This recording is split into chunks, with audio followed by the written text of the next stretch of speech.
He makes a bet to marry his new maid, but what he discovers on the wedding night leaves him shocked. But before we dive into the full story, let me know where you're watching from and what time it is. Now, subscribe to the channel, and let's get started. Night had fallen over the sprawling estate, yet the house lights blazed in every window. Inside, the clinking of crystal glasses and the low hum of elegant conversation filled the massive living room. Dominating the space was Alessandro Cavelli, the millionaire heir to an empire of luxury hotels and resorts. He stood by the grand piano, a confident smirk on his face as he entertained a small circle of influential friends with his latest boast. "I'm telling you," Alessandro declared, swirling the expensive whiskey in his glass, "I can bend anyone to my will, anyone. With enough money, you can buy loyalty, respect, and even love." His friends exchanged knowing glances, used to Alessandro's bold claims. But tonight, his longtime companion and business partner, Victor Alcott, seemed less amused than usual. Sensing a challenge, Victor leaned forward, meeting Alessandro's eyes. "You talk a big game," Victor said, setting his own glass down with a decisive click. "But can you prove it?" A hush fell over their small group. Alessandro's competitive nature sparked at the hint of doubt in Victor's voice. He never turned down a test of his influence. His arrogance was matched only by his boundless wealth. "Name your stakes," Alessandro replied, crossing his arms. Victor's gaze flickered toward a group of employees who were cleaning up the lavish buffet tables. Among them was a young woman in a simple black dress, her head bowed as she gathered plates and polished cutlery with quiet efficiency. She was new, so new in fact that most of the staff hadn't even learned her name, but there was something about her posture that suggested she didn't belong in the background. She had an air of dignity that was almost regal, despite her humble uniform. "I see you've hired someone new," Victor said, arching an eyebrow. "That maid. What's her name?" Alessandro glanced over, hardly noticing the figure in the corner until Victor pointed her out. "Her? I think her name's Isabella, something like that. She's from out of town, recommended by an agency. Why?" Victor's lips curved into a slow smile. "You're always bragging that money can buy anything. Then show us. Woo her. Marry her. Prove that with your fortune even a stranger can be yours." There was an audible intake of breath among the onlookers. Even Alessandro, who prided himself on never losing his composure, felt the momentary shock. Marry a maid? It was scandalous, unthinkable. It would rattle high society to its core. But in the hush that followed, Alessandro felt the reckless thrill of a challenge. If he could pull this off, what better demonstration of his power could there be? "You're serious?" he asked with a dangerous glint in his eye. Victor shrugged, an infuriatingly casual gesture. "Completely. If you succeed, it proves you're right, that everything and everyone has a price. If you fail, you give me 20% of the Cavelli real estate portfolio." That final statement caused gasps among the circle. 20% of Alessandro's holdings meant billions in assets, enough to disrupt the entire Cavelli empire. But Alessandro merely laughed, the sound rich and arrogant. "I never fail," he boasted, tipping back the last of his whiskey. "Gentlemen, consider it done." Across the room, Isabella, for that was her real name, had no inkling of the cruel bet unfolding at her expense. She continued her tasks, oblivious to the stares and whispers around her. Although exhaustion tugged at her eyelids, she refused to let it show. Her family back home depended on her. From the wages she earned cleaning this vast mansion, she sent money so her siblings could stay in school and her ailing mother could get proper medicine. Isabella had arrived only days ago, taking the first decent job she could find after months of searching. The pay was meager in the grand scheme of things, but by her standards, it was a small fortune. Determined and resolute, she planned to endure any indignity or scorn, so long as she could provide for her family.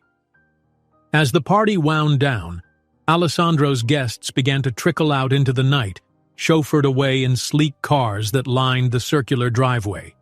The staff cleared away the last of the champagne glasses and canapes while Alessandro excused himself from the final group of lingering socialites. He made his way toward the kitchens with his usual swagger, each step echoing on the marble floors. He found Isabella there, rinsing trays in the industrial sink. She was alone, her face flushed from standing near the hot water for so long. Alessandro took a moment to study her. She was younger than he had realized, her features delicate and refined. Despite the exhaustion lining her eyes, they shone with quiet determination. Her hair, pulled back in a practical bun, revealed a graceful neck. He told himself this was all about the bet, purely transactional. But a part of him, buried deep beneath layers of cynicism, noticed her beauty. "Working late?" he asked, his voice carrying a casual warmth that startled her. Isabella turned abruptly, nearly dropping a plate. "Oh, Mr. Cavelli," she gasped, quickly regaining her grip. "Sorry I didn't see you there." He waved away her apology. "You're new here," he said, half statement, half question. "Yes, sir," Isabella replied, turning back to rinse the plate and place it on a drying rack. "I started this week." "You must be exhausted," Alessandro noted, leaning against the counter with practiced nonchalance. "Let someone else finish. You need rest." She paused, her knuckles going white against the porcelain dish. "I'm fine. Really. Thank you for your concern." Alessandro offered a polished smile, the same one that had opened countless doors and brokered deals worth millions. "I insist." He reached out and lightly touched her forearm, a gesture meant to be comforting. Instead, it made her stiffen. "Let me show you something." Isabella hesitated. She knew her place. Normally, she wouldn't dare refuse her employer, but uncertainty flickered in her eyes. I really should finish, Mr. Cavelli. The head housekeeper—" "Don't worry about her," Alessandro cut in smoothly. "I'll handle it. Come." She gave a small nod, dried her hands, and followed him out of the kitchen. They traversed an ornate corridor lit by crystal chandeliers, the hush of the late hour lending the air a conspiratorial silence. They arrived at the mansion's grand library, a space few of the staff had ever seen up close. Towering shelves lined the walls, packed with old leather-bound books. In the corner, large windows overlooked the garden, where moonlight played on immaculate hedges. Isabella's eyes widened at the sight. She took a few tentative steps across the lush carpet, her worn work shoes sinking in. Alessandro watched her reaction with satisfaction. He enjoyed unveiling his world to wide-eyed newcomers. It reminded him how much power he wielded. But this time, the flicker of guilt that rose inside him was a new sensation. He quickly brushed it aside. "I like to come here to think," he said in a low voice, "away from parties and boardrooms. You can learn a lot by reading, you know." I used to love reading," she admitted, voice trembling slightly. "But it's been years since I had the time, or the means." Alessandro ran a finger along a shelf of rare classics. "Perhaps you'll rediscover that passion," he said, turning back to her. "I can arrange anything you need, books, tutors, anything." Her gaze flicked to his, sincere curiosity etched on her face. "Why would you do that for me, sir?" He hesitated, not expecting the question to be so direct. Then, with the smoothness of a seasoned negotiator, he answered, "Because I see potential in you, intelligence, determination. I'd hate to see it wasted." The compliment caught Isabella off guard. A faint blush rose to her cheeks. It wasn't every day that someone acknowledged her capabilities, especially not a man like Alessandro Cavelli. "Thank you," she managed softly, unsure what to make of this sudden kindness. Alessandro gave a modest shrug.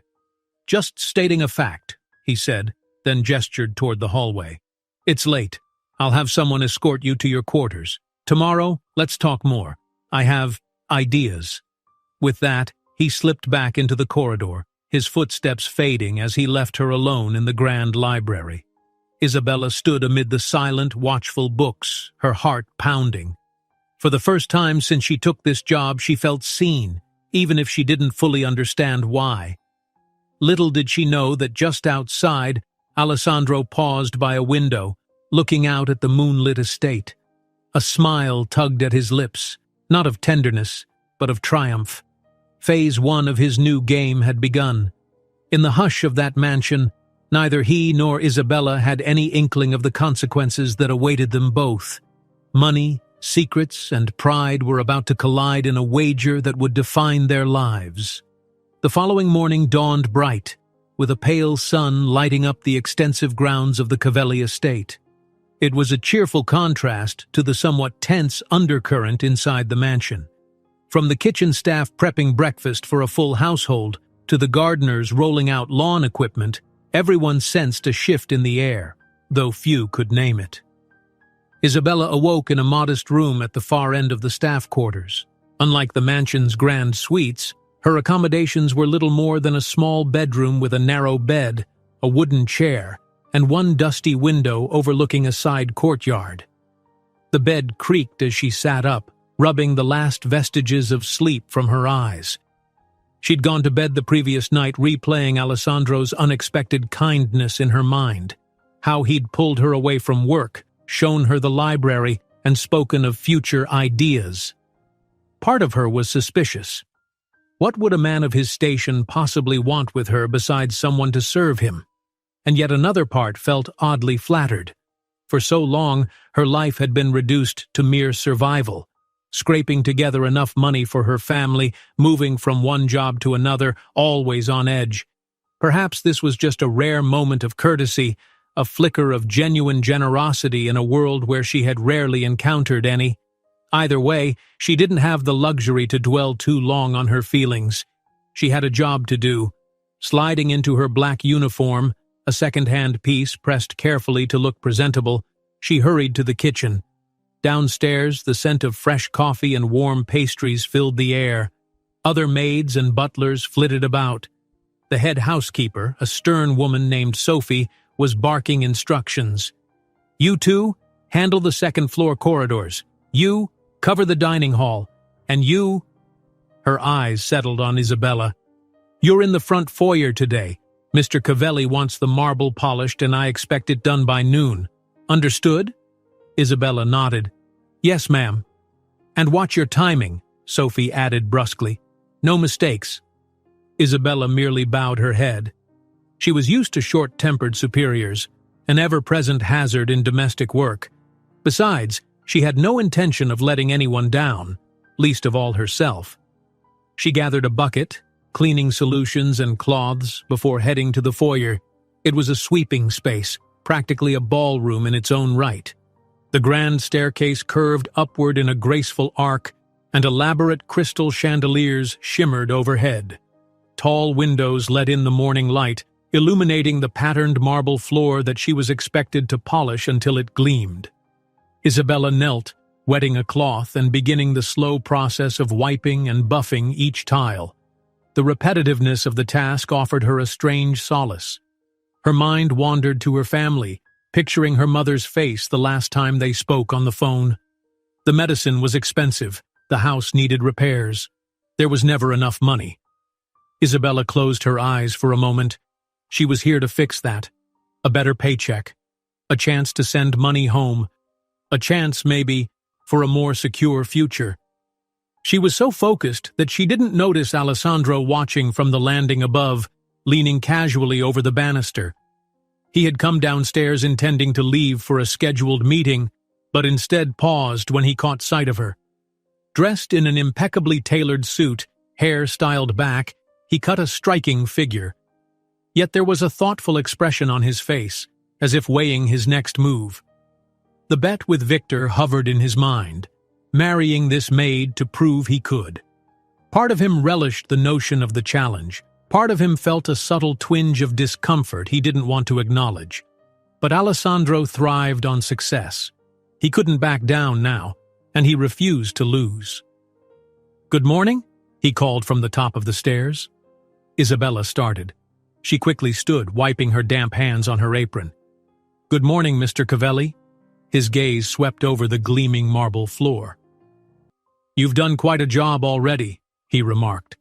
"No wonder the foyer looks better than usual." A hint of a smile touched her lips. "Thank you. I try to do my best." Alessandro descended the steps. "I'd like a word with you before I leave." She felt her heart pick up. "Yes, sir.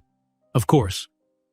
He gestured for her to follow him to a small side parlor, an elegant sitting room filled with ornate furniture and large windows that overlooked a flower garden.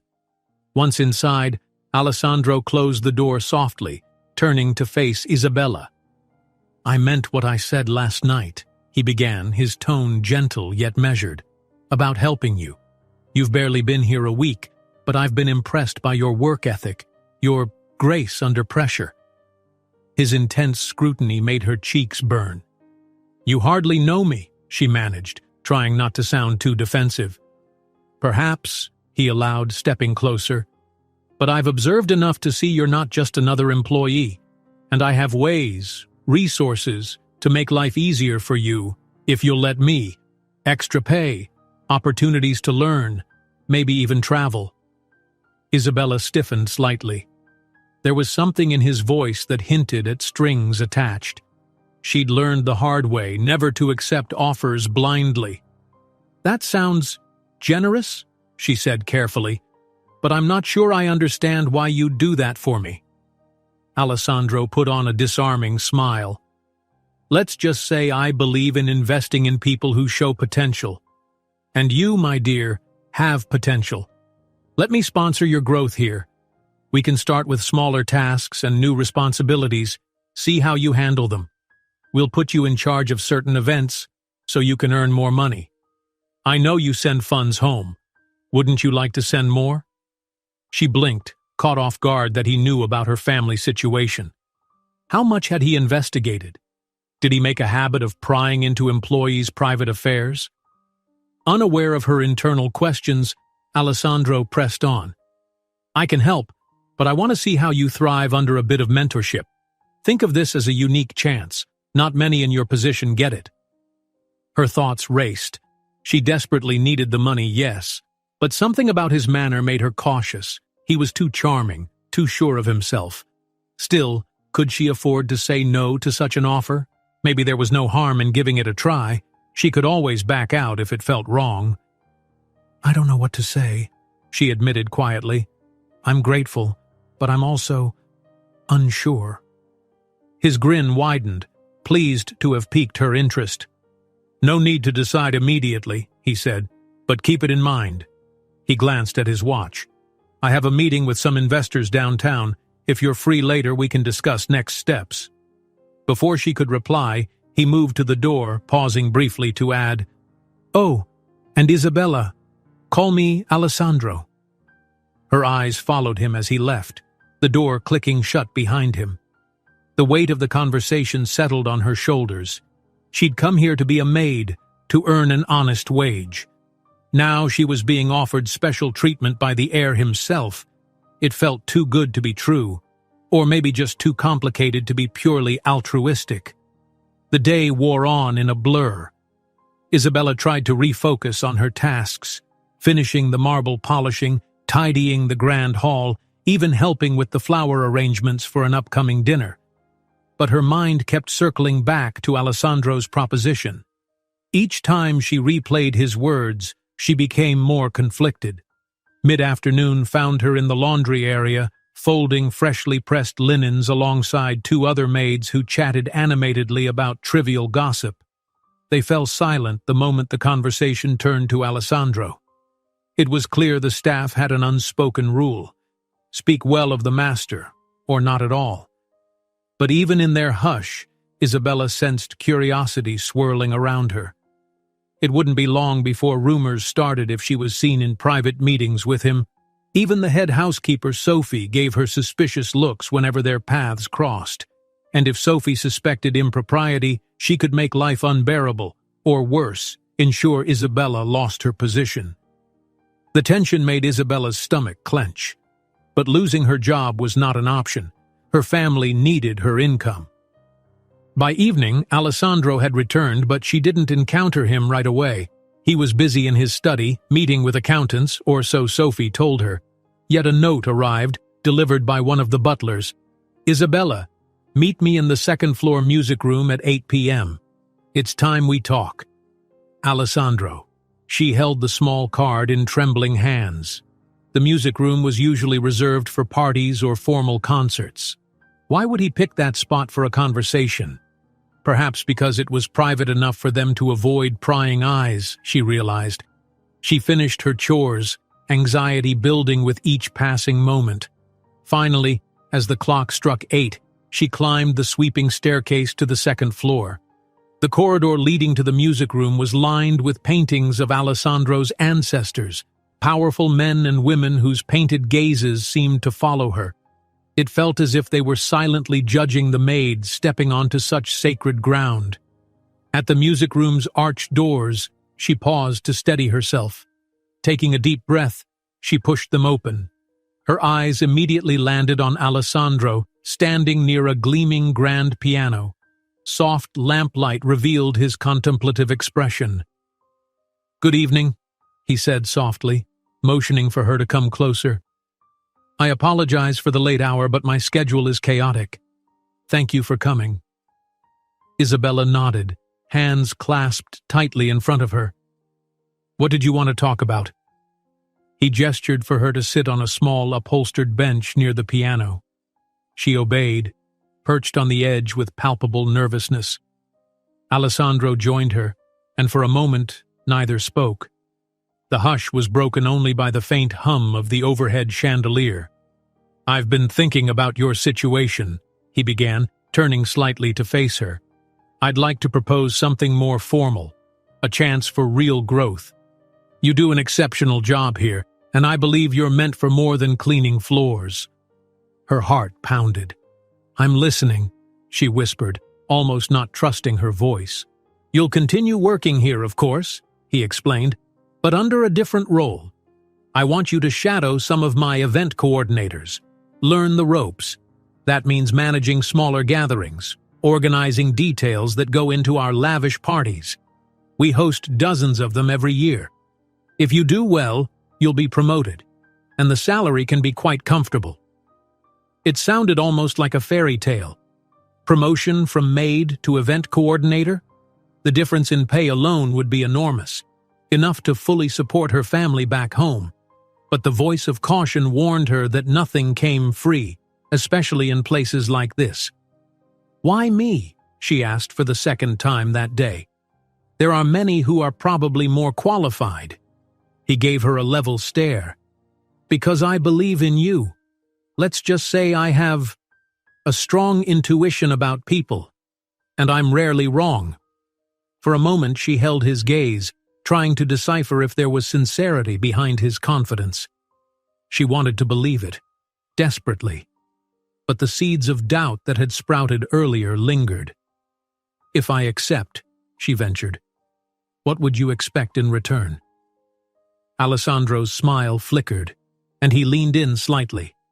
"Professional excellence, loyalty, and trust. We'll set up a trial period. If it works, we'll make it permanent. If not, you can go back to your previous position. No harm done." He made it sound so reasonable, so harmless. Yet the tension between them was electric. She sensed that this arrangement, this closeness, would be far from simple. Still, she heard her mother's frail voice in her head, telling her to seize any chance that might provide a better future. The memory clinched it. With a slow exhale, she answered, I'll try.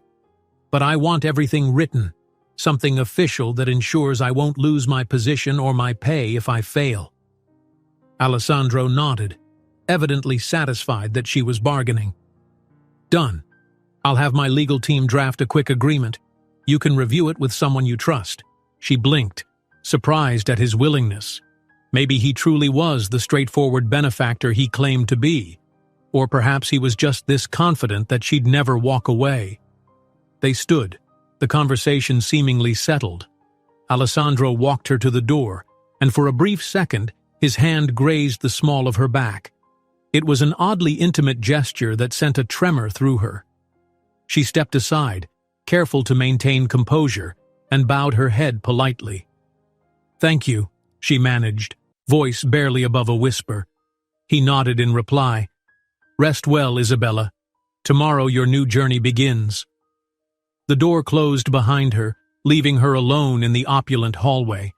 Her mind spun with a whirlwind of emotions, excitement, fear, curiosity. She clutched the memory of his touch and the echo of his words, wondering if she had just made the biggest mistake of her life or if she'd found the key to freedom and security. In the shadows, unseen by either of them, another figure lingered, a staff member who had been passing by, overhearing snatches of the conversation. Quietly, that figure slipped away, the seeds of gossip already taking root. Meanwhile, in his private study, Alessandro retrieved his phone. "Victor," he said into the receiver, a triumphant edge coloring his voice. "I hope you're ready, because soon enough, I'm going to show you, and everyone else, just how easy it is to make a woman fall at my feet. The bet is as good as won." He ended the call, a steely satisfaction settling over him. Unbeknownst to either Isabella or Victor, this plan would soon spiral into an emotional entanglement that neither money nor cunning could fully control. Early the next day, Isabella awoke before the dawn chorus of birds outside her window. Sleep had been restless. Her mind still buzzed with lingering questions and the weight of Alessandro's proposition. With a rueful sigh, she rose, washed up, and dressed in the same black maid's uniform. Despite the promise of a new role, she had no other attire yet, and she preferred not to draw undue attention until everything was confirmed in writing. When she stepped into the mansion's main hallway, her usual cleaning bucket in hand, she found the head housekeeper, Sophie, already waiting with a hard stare. Next to Sophie stood the estate's senior butler, a silver-haired man named Donati, who typically managed staffing logistics. Both wore expressions of barely concealed curiosity. "Good morning," Isabella greeted them, forcing a polite smile. Sophie wasted no time. "I was informed," she began, voice clipped, "that Mr. Cavelli wants you to assist with event coordination, some sort of specialized training." Donati cleared his throat. "Yes, apparently you'll be working alongside the external planner for the upcoming charity gala." The mention of a charity gala pricked Isabella's interest. She'd heard rumors of a lavish fundraiser in 2 weeks, an event that drew some of the biggest names in the city. It was precisely the kind of high-profile function that Alessandro wanted her to experience, though she never dreamed she would be involved. Anxiety and excitement both stirred in her stomach. "Mr. Cavelli's instructions," Donati continued, "supersede regular staff schedules. That means you're relieved from certain housekeeping duties, effective immediately." Sophie's disapproval radiated in the tight press of her lips. "Let's just hope this arrangement doesn't interfere with the rest of our work. We have a system here, you know." Isabella met Sophie's gaze as evenly as she could. "I understand. I'll do my best not to disrupt anything."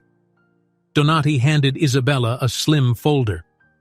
"You're to meet Ms. Avril, one of Mr. Cavelli's contracted event planners, at 10 o'clock in the Rose Salon upstairs.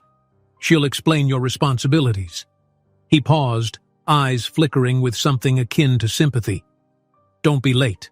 With that, both turned away, leaving Isabella alone in the echoing corridor. She exhaled slowly, the folder trembling in her hand. This was really happening. Part of her wanted to run back to her familiar tasks, but she squared her shoulders and reminded herself of her reasons. This was a step forward, an opportunity to help her family. Whatever Alessandro's hidden motives, she'd face them head-on.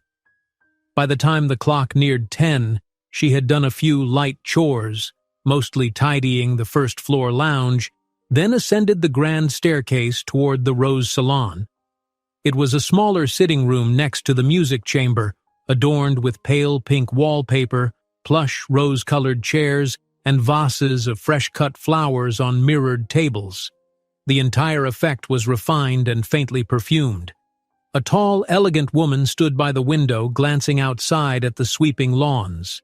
She wore a fitted skirt, a chic blouse, and a Bluetooth earpiece. Even from the back, she exuded professional poise. "You must be Isabella," the woman said without turning around. Her voice was warm yet brisk, carrying a hint of an accent Isabella couldn't quite place. She turned, her eyes assessing. "I'm Avril, Alessandro's lead coordinator for the upcoming charity gala." Isabella offered a respectful nod. "Pleased to meet you, Ms. Avril." Avril waved a hand. "Just Avril is fine. We'll be working closely." She studied Isabella a moment, a small smile forming. "Alessandro has spoken enthusiastically about your potential. I admit I'm curious." Heat rose to Isabella's cheeks. The mention of Alessandro and his enthusiasm triggered an awkward mix of gratitude and unease. "I appreciate the opportunity," she said simply. Avril handed her a slim portfolio. Inside were guest lists, color palettes, and sketches of possible decor themes for the mansion's ballroom. "The Cavelli Charity Gala isn't just any event," Avril explained, pacing gracefully around the room. "Important donors attend. Business magnates, celebrities, politicians, the entire city's elite. Alessandro wants it to be a showcase not only of his generosity, but also of his taste. Every detail matters."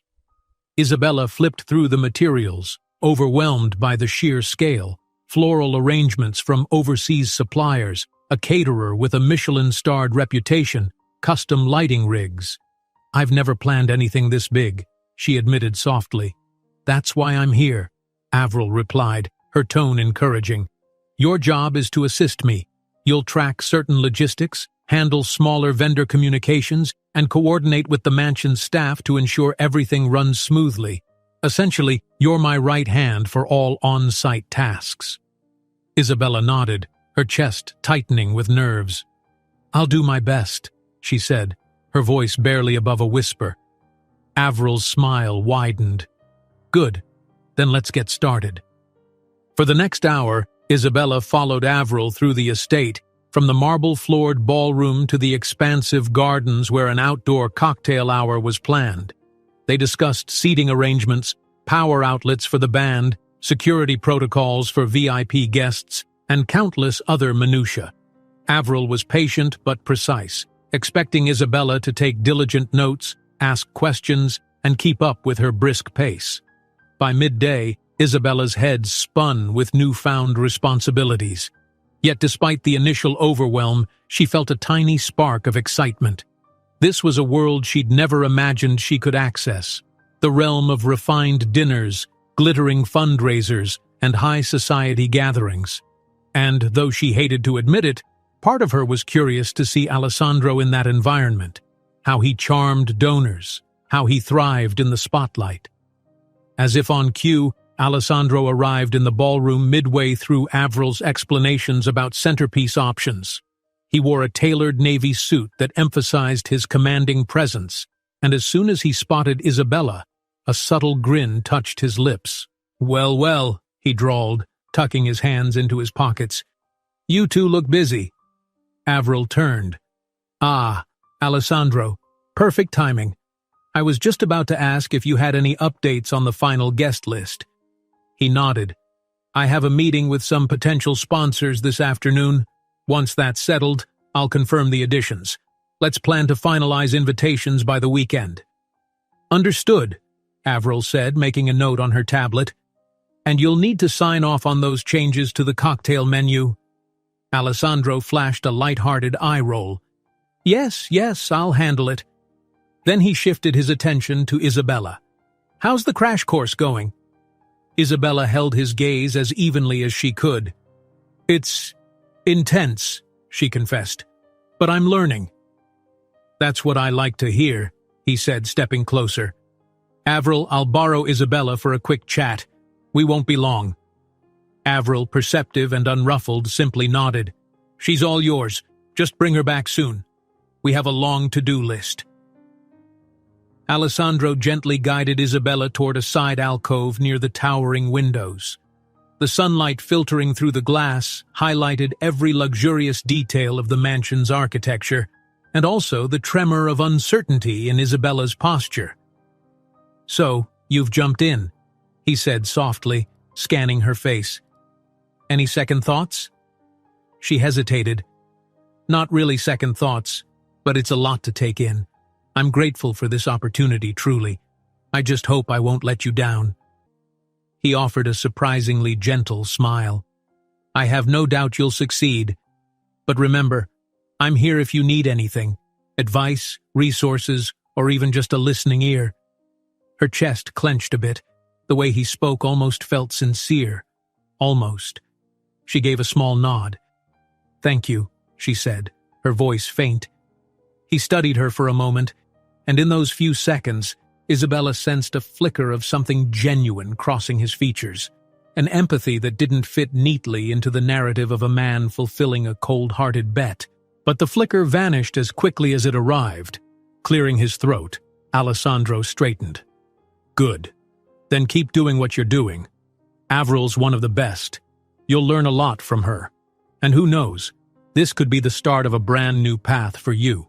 She forced a more confident smile. "I'll do my best not to disappoint."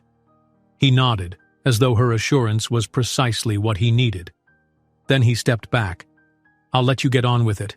Just remember, my door is always open." With that, Alessandro strode away. Isabella returned to Avril, who barely glanced up from her notes. They moved on to lighting design discussions, but Isabella felt her thoughts drifting to the conversation in the alcove. Something about Alessandro's demeanor, his casual yet attentive posture, the gentle warmth in his voice, didn't quite match the high-handed arrogance she'd expected. And yet she couldn't ignore the gnawing sense that there was more behind his generosity. The question burned silently. Why pick her, out of all people? Why go out of his way to ensure her involvement in something so significant? Their planning session ran into the early afternoon until the growls of an empty stomach forced Avril to call a lunch break. Isabella used the brief respite to head to the staff dining area, though she arrived later than most and found only a few stray employees finishing up. She grabbed a simple meal, soup and bread plus a small apple, and sat alone at a corner table. It wasn't long before another maid named Lucia slipped into the seat across from her. Lucia had a round, friendly face and a penchant for gossip, though she was generally well-meaning. "Word is you've become quite the favorite," Lucia teased, keeping her voice low. "Promoted in less than 2 weeks? That's record speed around here." Isabella pressed her lips together, unsure how much to reveal. "I'm just helping the event planner for now." Lucia's brows arched mischievously. "Uh-huh. You know, rumors say Mr. Cavelli has taken a special interest in you. People talk." Annoyance pricked Isabella's nerves. "I can't control what people say," she replied, trying to sound nonchalant. "He offered me an opportunity. That's all." Lucia shrugged. "Well, watch your back. A lot of folks are jealous, Sophie in particular. She's known for making life difficult if she suspects someone's stepping out of line or stealing the boss's favor." "I'm not stealing anything," Isabella said quietly, swirling her spoon in the soup. "I just want to do my job." Lucia sighed. "I get it. Just be careful. Not everyone in this house is your friend." A wave of gratitude washed over Isabella for the warning, though it stung to think her every move was under scrutiny. After Lucia left, Isabella took a moment to gather her courage. She couldn't let gossip or suspicion derail her. She was here for her family, to earn what they needed. By the time she returned to the ballroom, Avril was already deep in conversation with a florist. Isabella joined in seamlessly, discussing color schemes and placement ideas. Gradually, she found herself enjoying the challenge.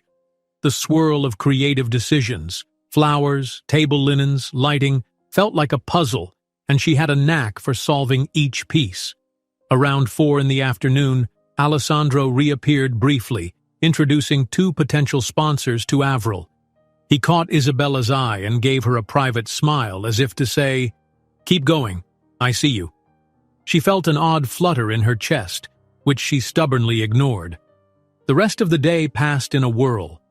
Only in the late evening did Isabella pause, stepping onto a small terrace to catch her breath. The sky was draped in twilight, stars just beginning to emerge. She leaned against the stone railing, gazing over the darkened expanse of gardens. In a few short hours, her life had taken a turn she'd never anticipated. She was no longer just a maid in this colossal estate. She was part of the planning team for a high-profile gala. Her schedule was busier, her tasks more complex. And overshadowing it all was Alessandro's watchful presence. She recalled Lucia's words, "Watch your back." For all Alessandro's charm, she suspected a hidden motive. Meanwhile, the staff's glances grew sharper, curious and envious. She was walking a tightrope. One misstep, and she could lose everything. Slowly exhaling, she returned to the hallway, quietly making her way toward her room. Tomorrow promised another round of challenges. As she passed the doors of Alessandro's private study, a faint light shone beneath the threshold. She imagined him in there, reviewing documents or sipping top-shelf whiskey, confident and untouchable. What would he demand of her next? And would she, in her desperate bid for stability, be able to resist whatever allure or pressure he chose to exert? Tiredness dragged at her limbs. She longed for a simple life, where hard work alone paid off. But nothing about this place was simple, least of all its master. Still, as she clicked her bedroom door shut behind her, she resolved to carry on, if only to protect her family's future. Even if it meant walking straight through the minefield that was Alessandro Cavelli's mysterious invitation. Morning sunlight filtered through the high windows of the Cavelli mansion, illuminating the staff quarters and the opulent halls alike. Isabella rose early once again, her body still adjusting to the demands of her new role. With a swift, disciplined routine, she groomed herself, dressed, and stepped out into the corridor, bracing for another day of intense planning.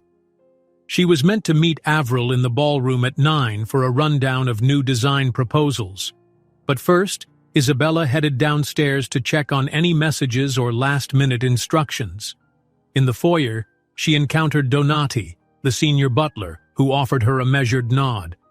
"Signorina," he greeted, voice low and respectful. "There's a note for you in the staff office. Came in this morning."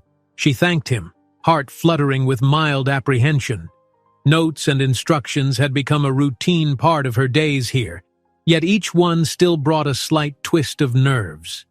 Slipping into the small office, she found a sealed envelope with her name scripted across the front in elegant handwriting. When she opened it, she recognized the bold, confident strokes of Alessandro's signature. A short message read, "I need you to accompany me to an off-site meeting this afternoon. Dress appropriately. We leave at 2 p.m. sharp." Alessandro heat rose to her cheeks. Accompany him to a meeting? That wasn't part of the usual event coordinator tasks. Her mind raced with questions. Why did he need her there? Was it related to the gala? Or was he using the day's schedule as an excuse to test her loyalty and test out the deeper intentions behind his so-called mentorship? Regardless, she had little choice but to comply. After returning the note to its envelope, she hurried to the ballroom to meet Avril and get through the morning's tasks. She found the planner already there, flipping through swatches of fabric on a large wooden table. "Morning, Avril," Isabella said softly, setting her bag aside. Avril offered a quick smile, then motioned to the array of fabrics. "We have to decide on drapes for the windows and table runners. Alessandro wants something sophisticated but with a splash of color to match the summer theme. Look at these.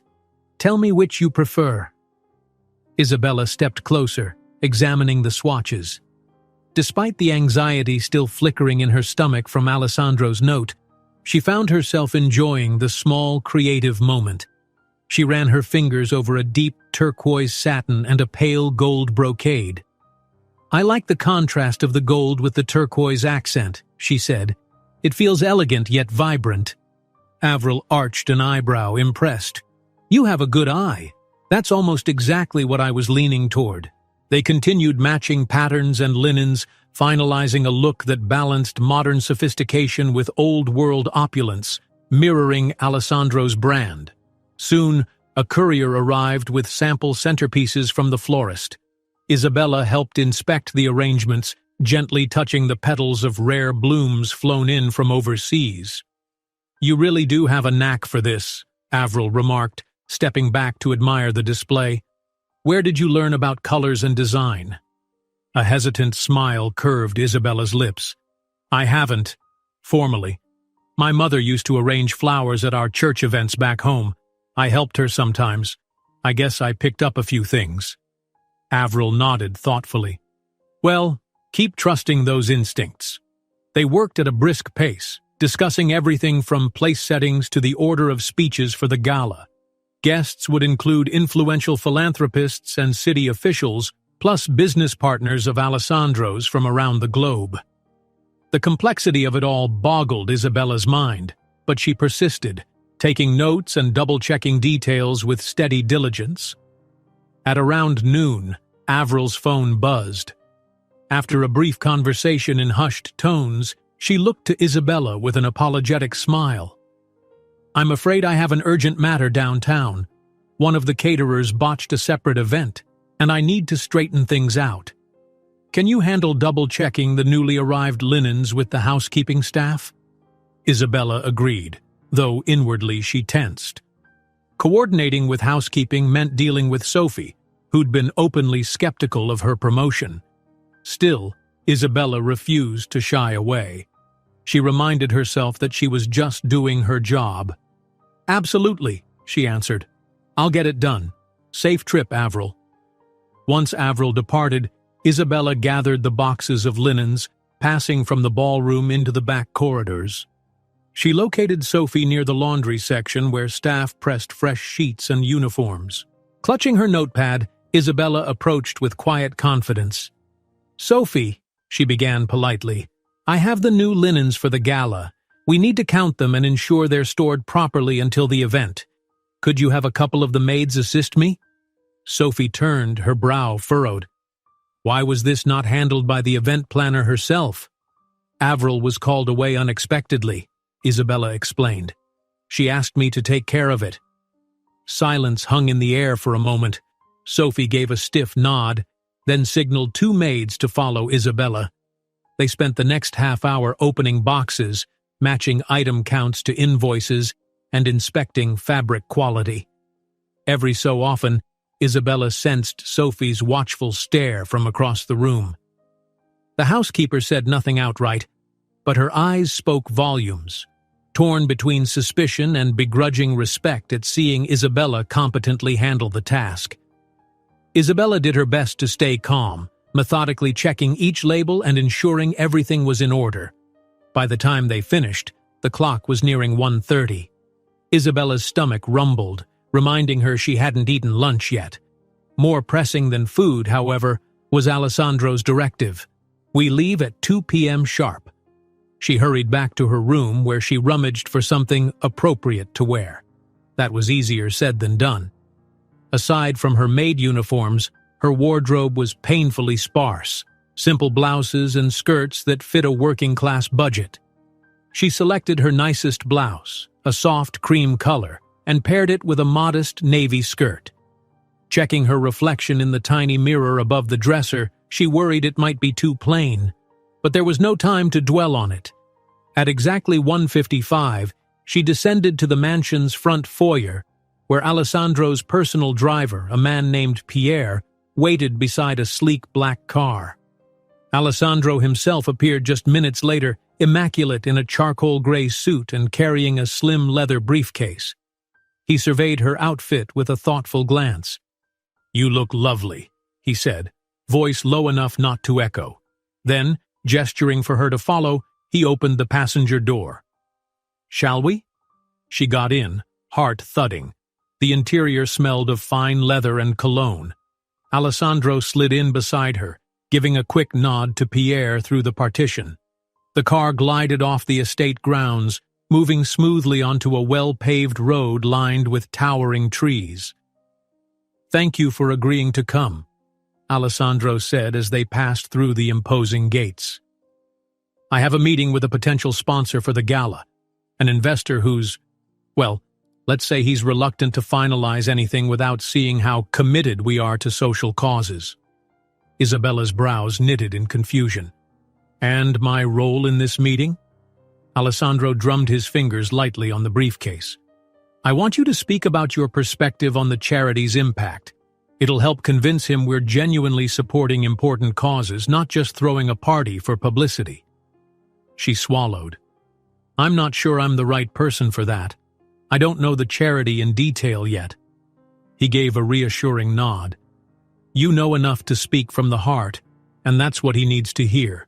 Talk about the difference events like these can make for families in need. Draw on your own experiences if you're comfortable." He paused, then added gently, "I trust your instincts." Her pulse raced at the implicit personal request. She wasn't thrilled about sharing her background struggles with a stranger, but Alessandro's calm confidence disarmed her. Maybe this was part of the job, bridging the gap between high society's wealth and the real-world problems the charity aimed to address. "All right," she said, voice steadier than she felt. "I'll do my best." The drive took them into the heart of the city, where glass skyscrapers rose above bustling streets. Eventually, they pulled up to a high-end restaurant perched on the 20th floor of a luxury hotel. Pierre opened the door, and Alessandro ushered Isabella out, guiding her inside with a hand at the small of her back, an echo of that gesture in the music room a few nights ago. As they ascended in a private elevator, Isabella noticed her reflection in the mirrored walls, posture tight, eyes wide with both apprehension and resolve. Alessandro, standing beside her, emanated the same poised elegance he always did. The elevator doors opened to a sleek reception area, where a hostess escorted them to a discreet, elegantly set table by a window. A man waited there, a tall, lean figure in his mid-50s, with a meticulously groomed beard and an expensive watch. His calculating eyes flicked to Alessandro, then to Isabella. "Victor," Alessandro greeted, extending a hand with a polite smile. "Good to see you. I appreciate you taking the time." Victor. The name jarred a memory. Had Alessandro not mentioned a friend? No, more like a rival, named Victor? Isabella's mind raced, recalling fragments of a conversation Alessandro once had on the phone. But before she could dwell on it, Alessandro introduced her. "This is Isabella, one of the key members of our gala planning team," he said smoothly. "She's been instrumental in shaping the charity's vision from within." Isabella almost choked on the exaggeration but managed a small smile as she shook Victor's hand. "A pleasure," Victor said, not unkindly, though skepticism gleamed in his eyes. "I look forward to hearing about your involvement." The server arrived, pouring water and handing out menus, giving Isabella a momentary reprieve. Across the table, Alessandro and Victor exchanged polite small talk about business, real estate ventures, and philanthropic obligations. She noted a certain tension between them, concealed under polished civility. Could this be the same Victor who had egged Alessandro into a dangerous bet? "All right," Victor said at last, setting his menu aside. "Tell me about this gala. Alessandro says it's more than a social gathering, that it genuinely aids your chosen charities. But from what I've seen, it's just another black tie affair for the elite." Alessandro gestured for Isabella to answer. She inhaled slowly, her pulse thrumming. "Well, sir," she began carefully, "I used to think fundraisers were just fancy parties too. But from what I've learned working with our team, a large portion of the proceeds goes directly to initiatives supporting struggling families, food banks, shelter programs, medical clinics." She paused, heart pounding. "Families like mine. If the money raised can help even a fraction of people in difficult situations, it's worthwhile." Victor's gaze sharpened. Families like yours? He repeated. Isabella glanced at Alessandro, who gave her a subtle nod. She swallowed her nerves. Yes, I come from a very humble background. My family has had its share of hardships, illness, financial strain. The difference a well-funded charity can make is real, tangible. It's life-changing. And Mr. Cavelli's event aims to raise significant funds to expand these programs. A beat of silence followed. Slowly, Victor leaned back in his chair, crossing his arms. I see. So this is your personal testimony that the gala is about more than glamour, that in essence Alessandro understands real struggles. Something about his tone prickled at Isabella, but she pressed on. It's not just him. An entire network of people works behind the scenes, like me, like our planning staff, because we know the impact can be profound. We want to elevate this beyond a mere social highlight. We want it to make a difference. Victor remained silent for a moment, studying her face. Alessandro's expression was neutral, but Isabella could feel the tension coiled in him. Finally, Victor nodded once, an odd smile twisting his lips. Interesting, he said, looking at Alessandro. Perhaps you are serious about genuine philanthropy this time.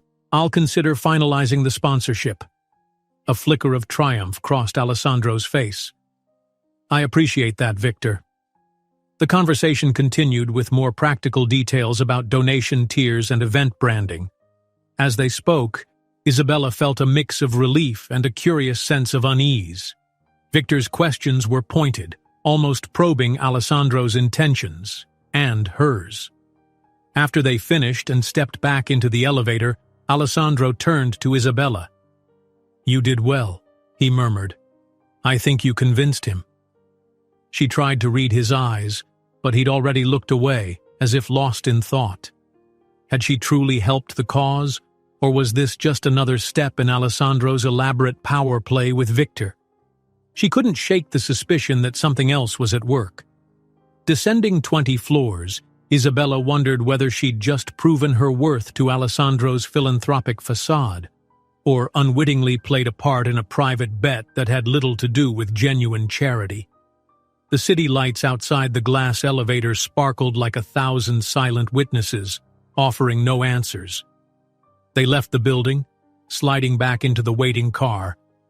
The day was far from over, but in that quiet moment, Isabella's chest tightened with a flood of uncertainty, the lines between truth and ambition blurring under Alessandro's suave command.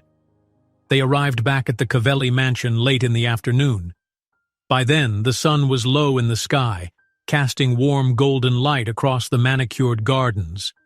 Isabella eased out of the sleek car, her mind still buzzing from the meeting with Victor.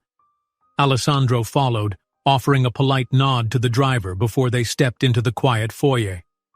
A hush seemed to pervade the hallways, as though everyone within these walls sensed something shifting. For Isabella, the day had been a heady mix of pride and discomfort. She'd spoken earnestly about her family's struggles, only to notice the glint of rivalry in Victor's eyes, and the faint satisfaction in Alessandro's. Once again, she had the distinct feeling of being a piece on some larger chessboard. Thank you for your help today, Alessandro said as they stood in the entryway. His tone was subdued, almost thoughtful. Victor can be challenging. You handled it well. Isabella offered a tight smile. I'm glad I could contribute. He seemed about to say more, but then checked his watch. I need to speak with Donati and make a few calls. Why don't you find Avril? She might have updates regarding the gala timeline. Of course. Before she could turn away, Alessandro added, And, Isabella, have dinner sent to your room tonight. You deserve some rest. Her eyes flickered with surprise. He'd never concerned himself with her comfort so openly before. Thank you, she said softly. Then she headed off to search for Avril, leaving Alessandro lingering in the foyer, lost in his own thoughts. Isabella navigated the corridors, eventually finding Avril in the Rose Salon. The event planner was perched on a velvet armchair, flipping through digital mock-ups on her tablet. A half-eaten sandwich sat on a small side table, evidence of a hastily grabbed meal. "There you are," Avril said the moment Isabella stepped in. "I've been trying to juggle a dozen calls. How did the off-site meeting go?" Isabella leaned against the doorframe. "It went fine, I think. The sponsor seems more inclined to finalize his donation. He had questions about the gala's true impact, so—" She paused, choosing her words carefully. "We did our best to convince him." Avril nodded, relief softening her features. "That's good news. Financially, we're in a better position if he commits." She gestured for Isabella to join her. "Come, look at these. We've received the final layout sketches from the decorator. Table placements, walkway designs, all that. I'd like your input." Settling beside Avril, Isabella examined the plans. Color-coded rectangles denoted seating clusters, while dotted lines indicated paths for waitstaff and performers. It was intricate, almost like planning a small city for one night. Yet Isabella felt a hint of excitement. She recognized that her suggestions might genuinely shape this glittering event. "This walkway here," she pointed, tapping the screen, "might get crowded if guests arrive all at once. Perhaps we could widen the space or create a secondary entry for staff." Avril's eyes brightened. "Good catch. Yes, we can reposition a few plants or decorative elements to ensure better flow." They spent another hour tweaking details. The hush of the mansion outside the Rose Salon made the two women's conversation almost echo. Every so often a staff member passed in the hallway, sometimes peering in curiously, but no one interrupted. Eventually, Avril gathered her things. "I need to confirm the final guest list with Alessandro," she said, rising from the chair. "Could you finalize those walkway modifications with the decorator? Just send them an email from the office upstairs." Isabella nodded, retrieving her notes. "I'll do that right away." "Perfect. Then get some rest. I can see you're running on fumes," Avril added with a half-smile. "Big day tomorrow, and the next, and the next." The remark was friendly, but it underscored how relentless this schedule had become. Isabella felt a swirl of fatigue mixed with determination. She offered Avril a grateful nod, then left for the small administrative office on the second floor where staff occasionally handled digital paperwork. The upstairs office was quiet, its single window showcasing a dusky sky. A desk lamp cast soft light over a computer and scattered files. Settling in, Isabella typed out the decorator instructions, clarifying each revision and attaching the updated sketches. She read it over twice before hitting send. Just as she closed the email, the old wood floor creaked behind her. Turning, she found herself face to face with Sophie, the head housekeeper. The woman's stern countenance was half in shadow, eyes sharp. "Working late, are we?" Sophie asked, her tone hard to read, somewhere between polite and probing. Isabella quickly stood. "Just finishing a few tasks for the gala." Sophie's gaze flicked to the computer screen, then back to Isabella. "You've risen in the ranks very quickly. Seems like only yesterday you were polishing floors." There was no maliciousness in the statement, but it held a certain edge. Isabella forced a calm smile. "I'm aware it's unusual. I'm just trying to do my job." Sophie crossed her arms. "I've seen many come and go, Isabella. Some had real talent, some had powerful connections. Make no mistake, if Mr. Cavelli favors you, it can be a blessing or a curse. If you misuse that favor, I will not hesitate to protect this household's integrity." Heat prickled at Isabella's cheeks. She wanted to defend herself, to say she wasn't using anyone. But something about Sophie's stance, the unwavering posture, the years of service behind her, made Isabella choose her words carefully. "I understand your concern," she said softly. "All I can do is assure you I'm here to work honestly. Nothing more." Sophie studied her for a long moment, then exhaled through her nose. "I hope that's true, because if it's not, these walls have a way of closing in on people who don't belong." With that cryptic warning, Sophie turned on her heel and left. Isabella stood there, trembling slightly. She'd heard rumors that Sophie wielded a certain power in the mansion, unofficial, but real. One word from her to the right ears, and staff had found themselves gone overnight. Sighing, Isabella turned off the computer and gathered her notepad. Enough for one day. She headed downstairs, recalling Alessandro's suggestion to have dinner sent up. Truthfully, she felt too weary to face the staff dining area or navigate more suspicious stairs. When she reached her room, a small covered tray waited on the bedside table. Someone had already delivered her meal.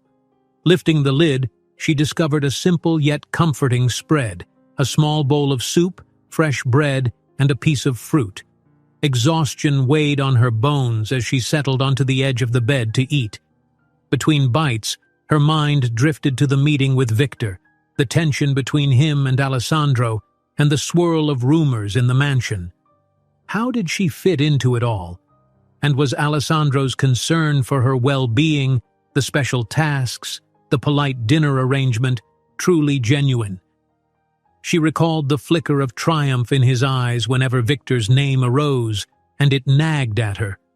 Could this entire arrangement be a strategy in some private game? After finishing the modest meal, she changed into comfortable clothes and sank onto the bed. Outside, the estate was dark and still. Occasionally she heard distant footsteps or muffled voices, but nothing disturbed her solitude. Lying there in the near silence, she realized how alone she felt. In a house brimming with people, she had no true confidant. Avril was friendly but busy. Lucia and other maids had grown distant, either intimidated by her sudden promotion or cautious not to align themselves too closely. Sophie viewed her with suspicion. And Alessandro. She could hardly call him a friend, yet she couldn't deny a magnetic pull he seemed to exert, like a planet's gravity tugging at her every time they were in the same room. It unsettled her. She wanted to keep her guard up, but found herself softening at unexpected moments, like in the car earlier, when he'd quietly praised her for speaking honestly about charity. Something about his tone had felt sincerely appreciative, not just manipulative. Eventually, fatigue won out. She drifted into sleep, her mind filled with half-formed dreams of swirling ballrooms, thorny glances from fellow staff, and Alessandro's measured voice whispering that he trusted her. A vexing tapestry of impressions that left her restless throughout the night. Morning came with a jarring knock on her door. She bolted upright, hair disheveled. Outside, a muffled voice called, "Miss Isabella, are you awake?" She recognized one of the younger maids, Clara. Quickly slipping on her robe, Isabella opened the door. Clara looked anxious, clutching a small note. "Sophie told me to bring you this," Clara said, gaze dropping nervously. "It's from Mr. Cavelli's office." Isabella took the note, thanking the girl, who scampered off. Unfolding the paper, she read Alessandro's handwriting. "Meeting in the study at 8:30 a.m. Important. Don't be late." She checked her clock. 7:40. That gave her less than an hour to dress and hurry over. With a sigh, Isabella rushed into the shower, quickly pulling on one of her pressed blouses and a knee-length skirt. She brushed her hair into a neat bun, heart thrumming at whatever important matter awaited. At precisely 8:25, she arrived outside Alessandro's study. The stately door, carved with intricate designs, loomed before her. She took a calming breath, then knocked. "Come in," his voice sounded from within. She entered to find Alessandro at a massive wooden desk, papers spread around him. Sunlight streamed through the tall windows, illuminating dust motes in the air. He looked up and offered a faint smile. "Punctual as always," he said. "Please, have a seat." She chose one of the leather armchairs opposite him, posture tense but composed. "You wanted to see me, Mr. Cavelli?" His mouth quirked as though suppressing a smile. "Alessandro," he reminded her gently. Then, growing more serious, he gathered a few sheets of paper. "We've made significant progress with the gala, thanks to you and Avril, but there's another aspect I need your help with." Curiosity piqued, she leaned forward. "I'm listening." He held out a page detailing a schedule of private appointments. In 2 days, we're hosting a small pre-gala reception for select patrons, individuals who contribute the largest sums. This isn't widely advertised. It's an exclusive preview dinner. I want you there to assist with coordination, and more importantly, to serve as a liaison to the staff. A swirl of adrenaline coursed through her. A pre-gala event? But shouldn't Avril handle that? She'll be occupied finalizing the main event details, Alessandro explained. Besides, some of these donors prefer a more intimate approach. I think you handle people with empathy, and that's valuable. He paused, leveling his gaze at her. The truth is, many of them appreciate hearing real stories, not just corporate pitch lines. I'd like you to speak about the charity's mission again if it comes up. Another speech, she murmured, uncertain. A fleeting smile curved his lips. Not a speech exactly. Just be yourself. Authenticity resonates with them. I trust you can do this. She felt that same knot of tension she'd experienced during the meeting with Victor. Yet Alessandro's eyes were steady, almost earnest. After a breath, she nodded. If you're sure I can help, then yes, I'll do it. Relief flickered over his features. Thank you. I'll have Donati arrange suitable attire. That reception is a formal dinner, so you'll need more than your current wardrobe. Her stomach flip-flopped at the mention of suitable attire. The last thing she wanted was to feel conspicuous, but Alessandro's tone left little room for argument. All right, she said quietly.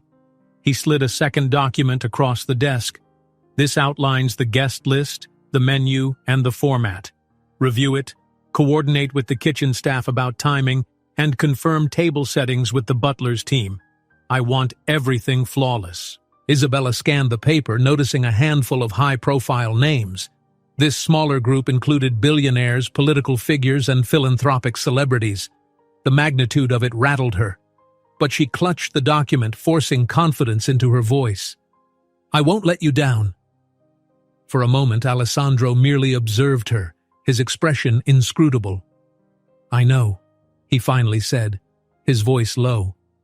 Then he cleared his throat. That's all for now. You can coordinate with Donati regarding the dinner attire and ensure the rest of the staff is on the same page. She rose to leave, mind teeming with tasks and concerns. Just as she reached the door, he called her name. She turned, noting the unusual softness in his eyes. I appreciate your efforts, he said in a hushed tone. More than you know. Her heart gave a small kick. Unsure how to respond, she managed a polite smile. Thank you, Alessandro.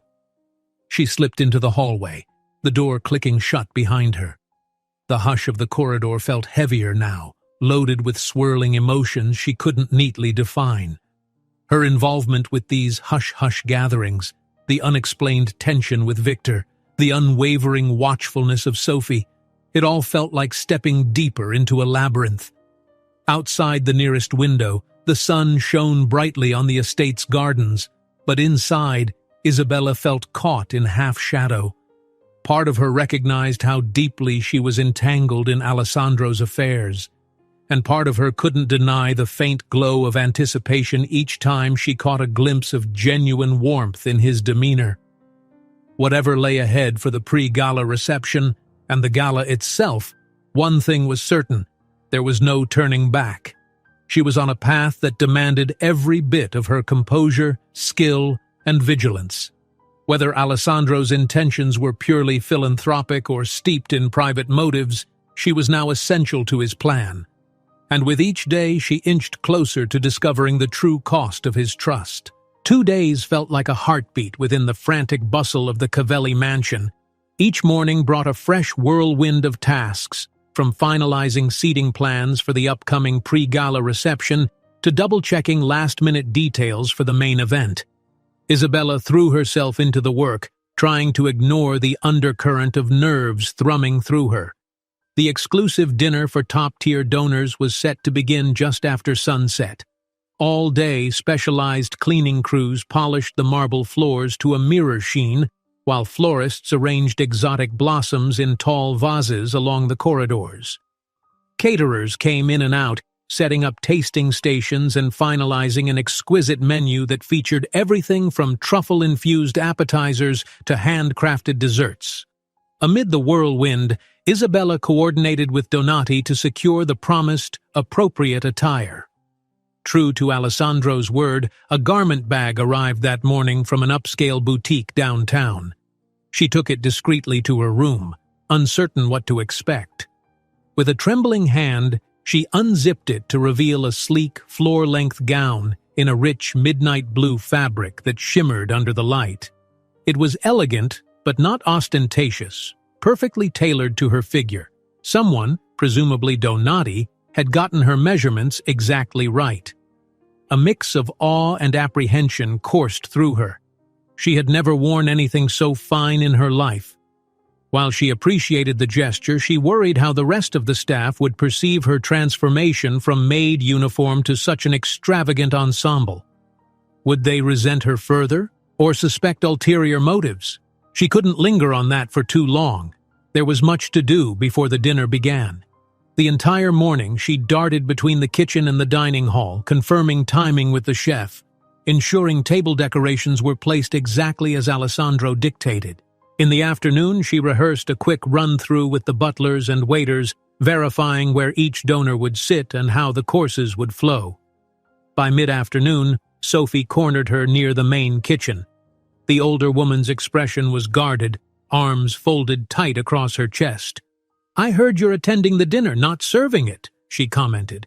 "I'm sure the staff will manage just fine without your help in clearing plates." Isabella tensed but tried to remain polite. "I'll still be helping behind the scenes. But yes, Mr. Cavelli wants me present at the tables, ready to speak to guests if needed." Sophie's gaze flicked to the garment bag Isabella carried. "Fancy dress," she noted. "These donors will see you as part of the decor, no doubt." The words stung, though Isabella suspected Sophie intended a warning more than an insult. "I'm just following orders," she responded softly. Sophie nodded once, her face unreadable. "Be careful, Isabella. High society can be fickle. 1 minute you're the shining new novelty, the next you're forgotten, or worse." With that, she walked away, her footsteps echoing against the polished floor. Isabella let out a breath she hadn't realized she'd been holding. Part of her wanted to defend Alessandro's intentions, but even she couldn't claim certainty about what lay behind his every decision. As twilight descended, Isabella returned to her quarters to prepare. Her heart hammered in her chest at the sight of the midnight blue gown, its fluid fabric draped across her bed. She carefully dressed, fumbling with the hidden side zipper. The fitted bodice made her feel both vulnerable and strangely regal, a combination that left her breathless. She pinned her hair into a neat chignon, leaving a few soft strands to frame her face. A trace of sheer lip gloss and subtle eye makeup completed the transformation. When she finally stepped out into the corridor, the hush that greeted her was palpable. Several staff members glanced her way. Some offered shy smiles. Others seemed to stare in silent astonishment. She caught sight of Lucia, the maid who sometimes gossiped, pressing a hand to her mouth in awe. Isabella managed a small, nervous smile back. This was not her world, yet tonight she had to step into it. Downstairs, the mansion's foyer glowed with golden light from the chandeliers. Uniformed staff were discreetly positioned to greet guests as they arrived. Isabella found Alessandro near the entrance, impeccably dressed in a tailored tuxedo. He looked up as she approached, and for a beat, something undefinable flickered in his eyes. "You look," he began, then cleared his throat, adopting a polite smile. "You look splendid." Heat crept to her cheeks. "Thank you for providing this gown." He nodded, seeming momentarily lost in thought. Then, ever the gracious host, he offered his arm. "Shall we greet our distinguished patrons?" Nodding, Isabella rested her hand lightly on his forearm, letting him lead her into the main drawing room, which had been converted into a reception space. The lights were warm and subdued, reflecting off polished silver trays and crystal glasses filled with champagne. Soft, classical music drifted from a hired quartet in the corner. Guests started to trickle in, a swirl of designer dresses, tailored suits, and understated displays of wealth. Alessandro introduced Isabella to them in turn, calling her my event liaison or our in-house coordinator for the gala. Each handshake brought a fresh set of curious eyes. Some donors were gracious, praising the philanthropic goals of the evening. Others eyed Isabella skeptically, clearly unsure of her role. Despite her nerves, Isabella managed polite conversation, weaving small anecdotes about her time working on the gala preparations.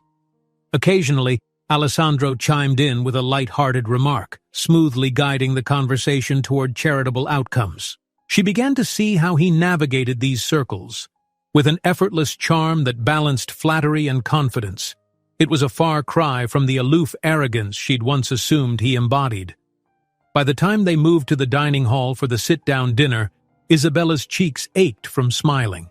Elegant centerpieces adorned each table, and flickering candles cast a romantic glow. A discreet hush fell as staff guided guests to their assigned seats.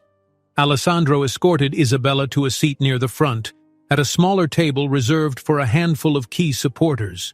She recognized one face immediately: Victor. He was seated across from them, swirling a glass of wine. His gaze flicked between Alessandro and Isabella with a faint smirk. "Good evening," Victor said, inclining his head. "A pleasure to see you both."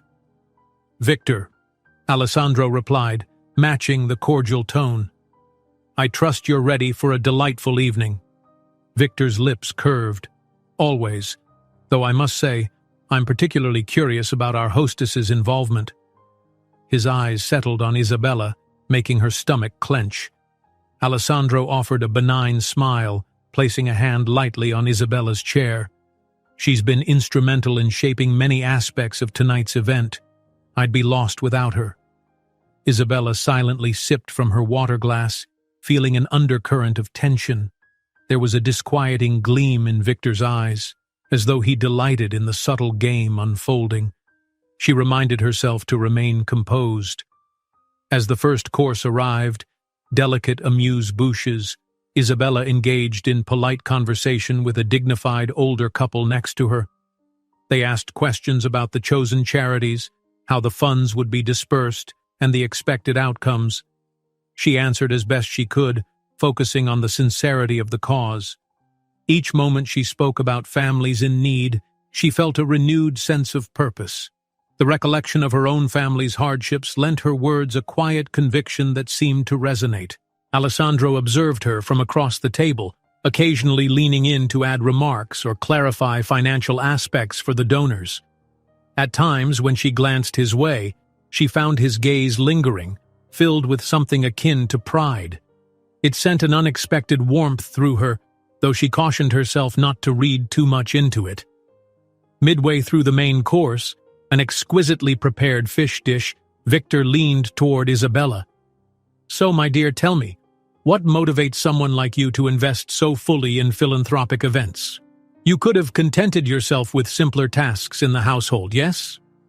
A hush fell over the table as others turned to listen. Isabella carefully set down her fork, collecting her thoughts. "I believe in the difference we can make," she began, her voice steady.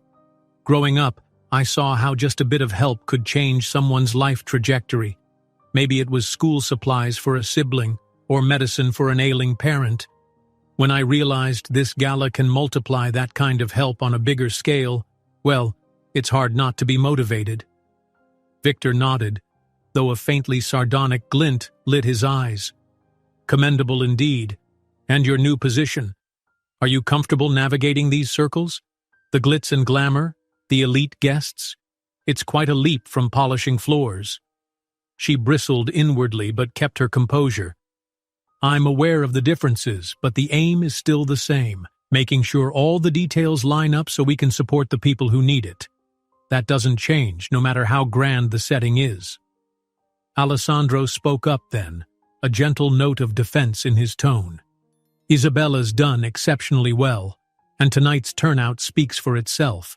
I'm grateful for her dedication. Something unspoken passed between Alessandro and Victor, an undercurrent Isabella could almost feel vibrating in the space. Victor gave a slight chuckle, raising his glass. "To dedication, then," he said. "May it bring us all the results we desire." The rest of dinner unfolded with similar conversations, each table bursting with polite chatter, clinking silverware, and toasts of fine wine. The staff circled attentively. Sophie, Isabella noticed, supervised from the edges of the room. Their eyes met only briefly, and Sophie's expression was unreadable in the candlelight. After dessert, an artful confection of chocolate and berries, guests migrated back to the drawing room for brandy and continued discussion about the charities. By then, Isabella was nearly dizzy from maintaining polite smiles and thoughtful answers. Still, she pressed on, forging connections with potential donors and reassuring them of the gala's authenticity. She recognized it was part of her role, and for every hint of skepticism, there was at least one person who seemed genuinely moved by her perspective. As the evening wound down, some guests took their leave, while others lingered to speak privately with Alessandro or finalize their pledged donations. Victor was among those who stayed. From afar, Isabella saw him and Alessandro exchanging low words near a window, their silhouettes tense against the moonlit glass. She couldn't hear them, but she sensed friction, an intangible spark she'd noticed before. Finally, the last of the donors drifted out, escorted by staff. Only a handful of people remained. Alessandro, Victor, Avril, checking some final notes, and a few butlers clearing the dinner area. Isabella slipped off to the side, taking a moment to breathe. Her feet ached in the unfamiliar heels, and her mind swirled with the night's interactions. She spotted a vacant seat in a corner and collapsed into it, letting out a soft exhale.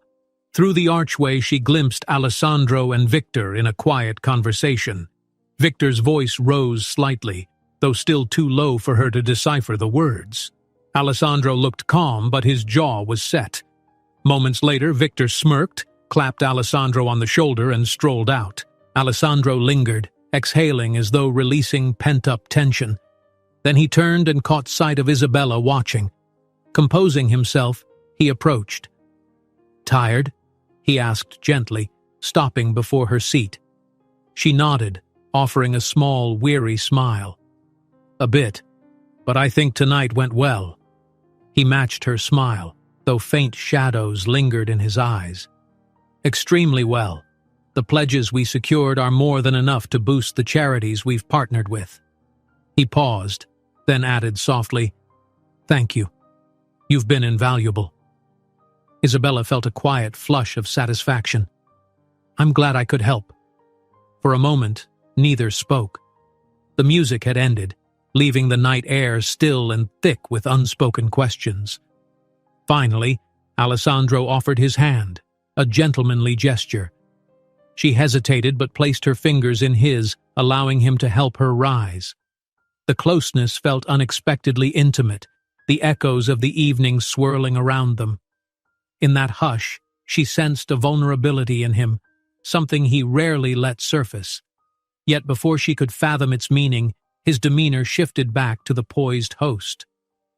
"Get some rest," he murmured, releasing her hand. "Tomorrow, we'll debrief with Avril, and then we'll refocus on final gala preparations."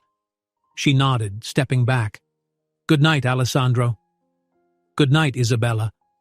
Her heart fluttered at the gentle timbre of his voice as she turned away, the midnight blue gown trailing behind her. Ascending the winding staircase, she reflected on the evening's successes and the continued puzzles it left behind. Victor's cryptic remarks, Alessandro's guarded tension, and her own precarious role in a lavish world that might be held up by secrets. One thing was clear. Every step she took in that gown had carried her deeper into Alessandro's orbit. Whether that orbit was safe or perilous, she still couldn't decide. But with the pledges secured and the main gala looming, there would be no turning back. The bet, whatever it was, seemed to be racing toward an inevitable reckoning, and she was at its very heart. An air of subdued triumph hung over the mansion the following morning. Though the staff moved with their usual brisk discipline, Isabella sensed a ripple of pride beneath their daily routines. Whispers carried news that the previous night's pre-gala dinner had gone remarkably well. Donors were impressed, the pledges were significant, and everyone was buzzing about the final event to come. But for Isabella, the aftermath felt more complicated. She woke groggy from a night of fitful sleep, her mind replaying small, telling moments. Victor's piercing questions, the gentle timbre of Alessandro's voice as he thanked her, and the lingering sense of tension beneath their polished interactions. She dressed in her modest work attire again, the midnight blue gown safely stored away in her closet, like a dream that had vanished with the sunrise. Before she could lose herself in reflection, she was summoned to a debriefing in the Rose Salon. Arriving promptly at 9, she found Alessandro, Avril, and Donati already seated around a low table. A pot of coffee and a platter of pastries sat untouched in the middle. Avril gestured for Isabella to join them. "Good morning," Avril said with a bright smile. "Let's recap last night. I have to say the feedback from donors is overwhelmingly positive." Alessandro dipped his head in agreement. "Yes, I've received multiple messages already confirming higher donations than expected. It seems our strategy, personal connections, sincerity, truly resonated." Isabella nodded quietly, cheeks warming as she recalled how often she'd spoken from the heart about the families who'd benefit.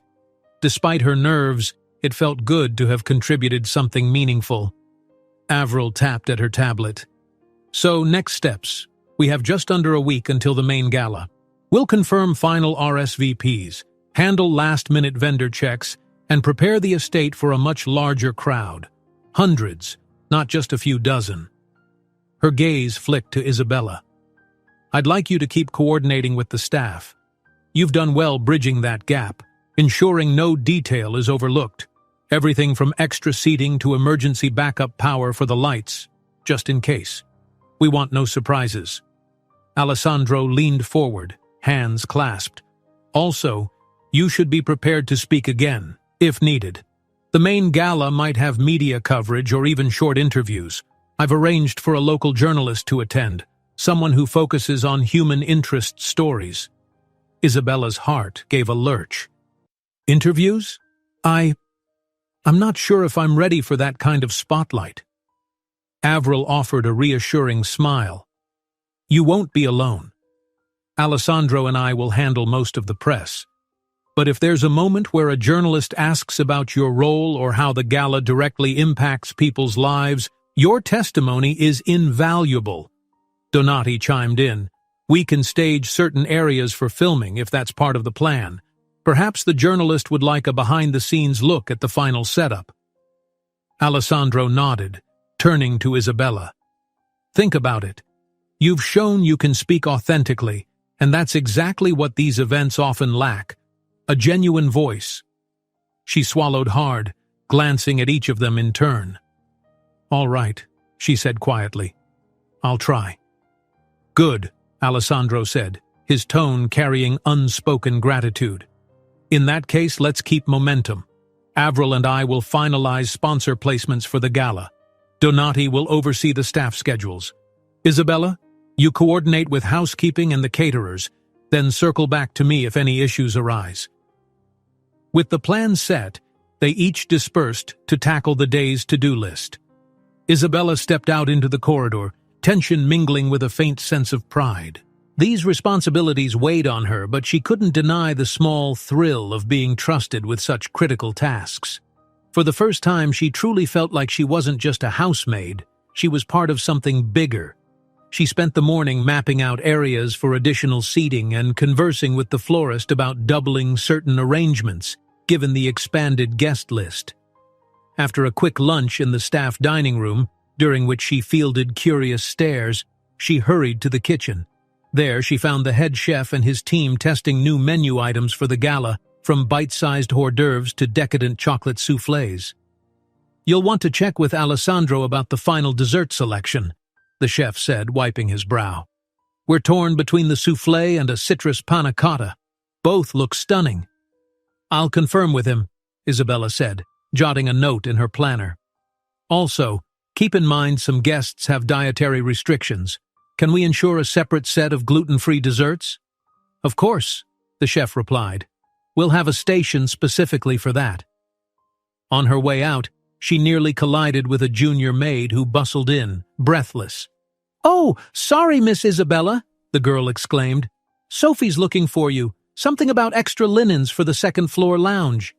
Isabella's shoulders tensed. Thank you. I'll go see her now. Though she'd successfully navigated Sophie's watchful eye for days, it remained a source of unease. She found Sophie in the linen closet, directing staff to pack away the special fabrics from the pre-gala dinner. The older woman turned as Isabella entered, her expression reserved. I hear we're expecting many more guests for the main event, Sophie said. We'll need all the lounge chairs reupholstered in fresh covers. Donati mentioned you'd handle any changes? Yes, Isabella replied, careful to maintain a polite tone. We'll match the covers to the general color scheme so it looks cohesive. I'll arrange for the new cloths to arrive by tomorrow. Fine. Sophie's eyes flickered over Isabella. I suppose you'll be front and center again during the gala? Isabella hesitated, uncertain whether Sophie was being accusatory or merely inquisitive. Alessandro wants me available to speak to donors and possibly some press. Yes. Sophie nodded slowly. Just remember this is still the Cavelli household, not yours. Our first duty is to keep the estate's reputation impeccable. Heat flared in Isabella's chest. She forced a calm nod. I understand. Without another word, she turned to leave, aware of Sophie's gaze lingering on her back. By late afternoon, Isabella had nearly run herself ragged ensuring every corner of the estate was set. She intended to report updates to Alessandro, so she headed to his study. As she neared, she heard voices, Alessandro's low tones and another man's sharper cadence. She paused, hand raised to knock, but something in their conversation made her freeze. You really think you can keep up the charade? Asked a voice that sounded like Victor's. You underestimate me, Alessandro replied, his words clipped. This is under control. A soft scoff. Is it? Because from where I stand, you're getting too attached to your little scheme. Don't forget the original terms. You're supposed to prove money can buy anything and anyone, including that young woman you flaunt as your event protégé. Isabella's stomach dropped. Her heart hammered dangerously loud in her ears. She pressed herself flat to the wall, breath shallow. Alessandro's voice came next, tight with anger.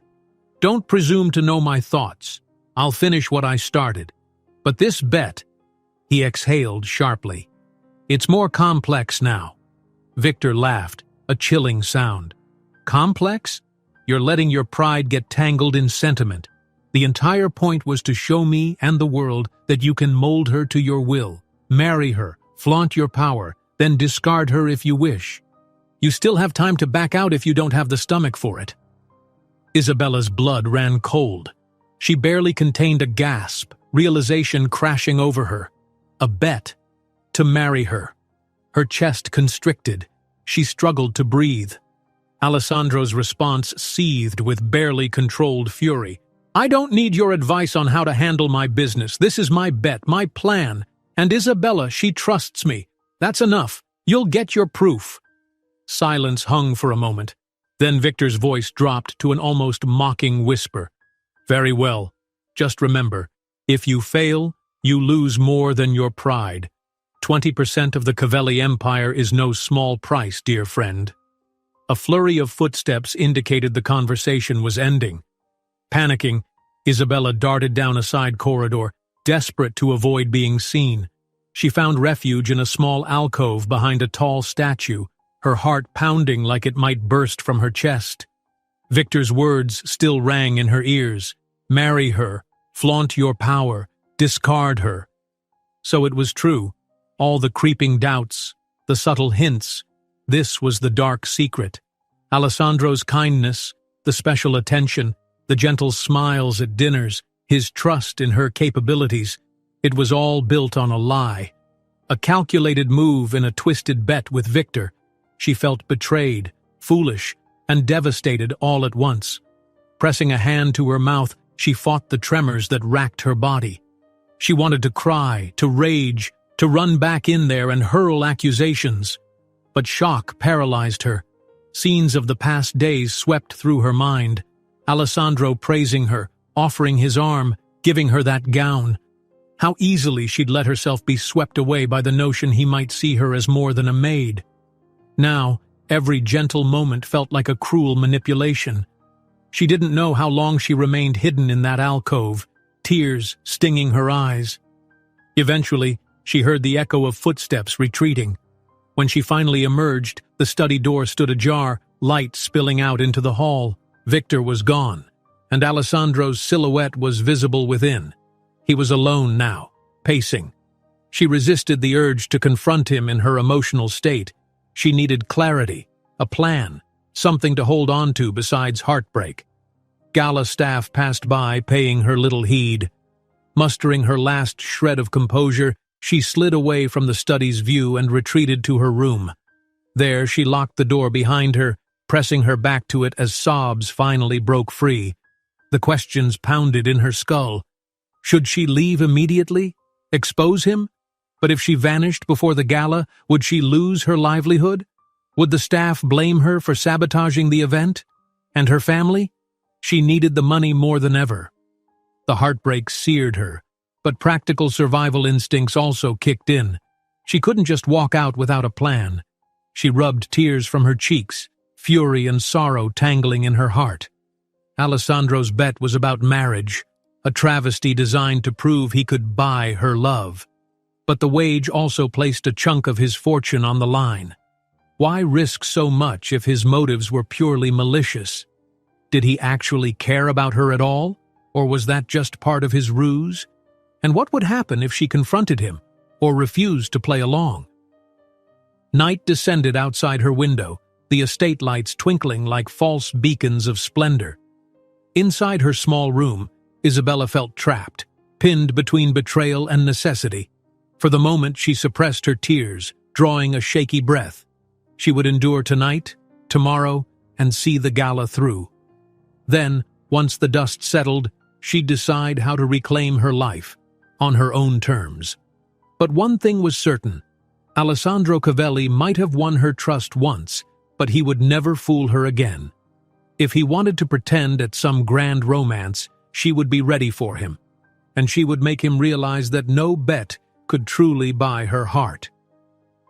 The next morning dawned with an eerie stillness, as though the mansion itself held its breath.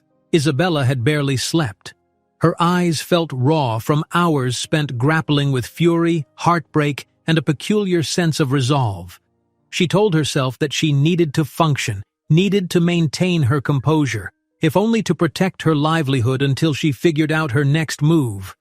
By the time she forced herself out of bed and into her uniform, the corridors were already buzzing with activity. The main gala was just days away, and 100 details demanded attention.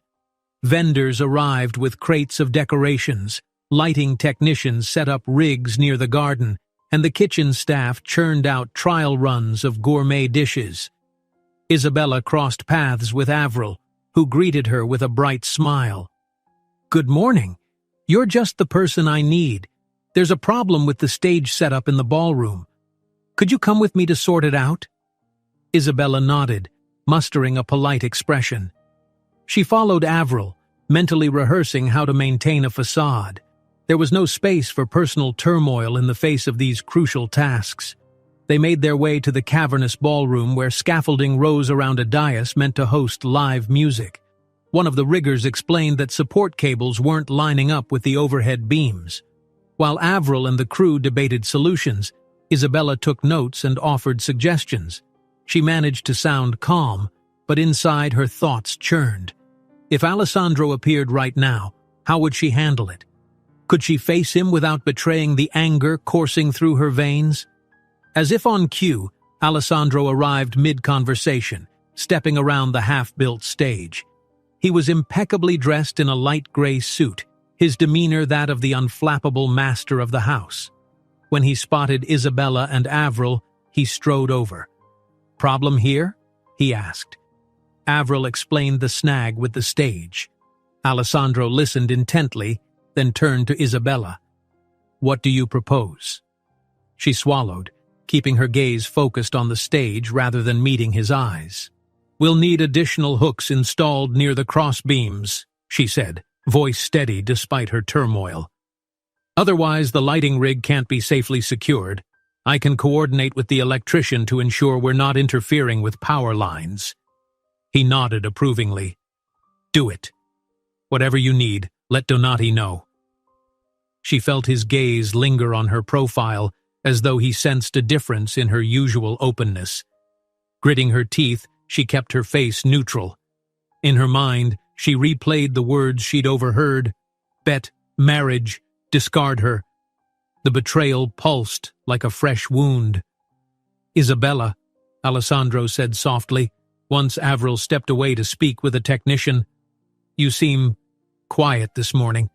Everything all right?" She forced herself to meet his eyes. In them, she saw a flicker of concern, maybe confusion. Did he truly care, or was this all part of his act? Her pulse spiked, but she schooled her features into polite composure. "I'm fine," she lied. "Just busy." A slight furrow creased his brow.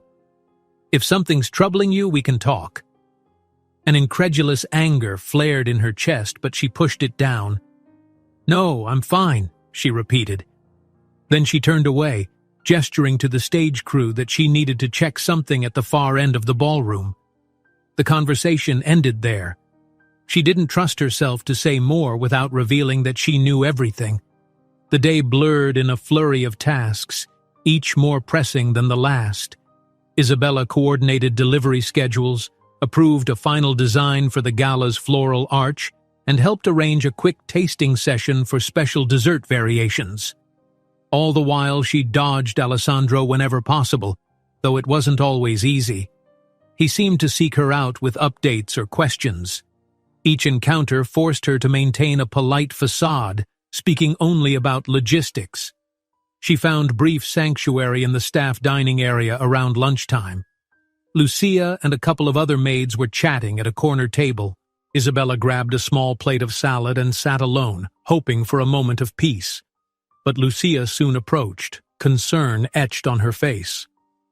"You're awfully pale," Lucia remarked quietly. "Are you okay? You've been running around without a break?" Isabella mustered a faint smile.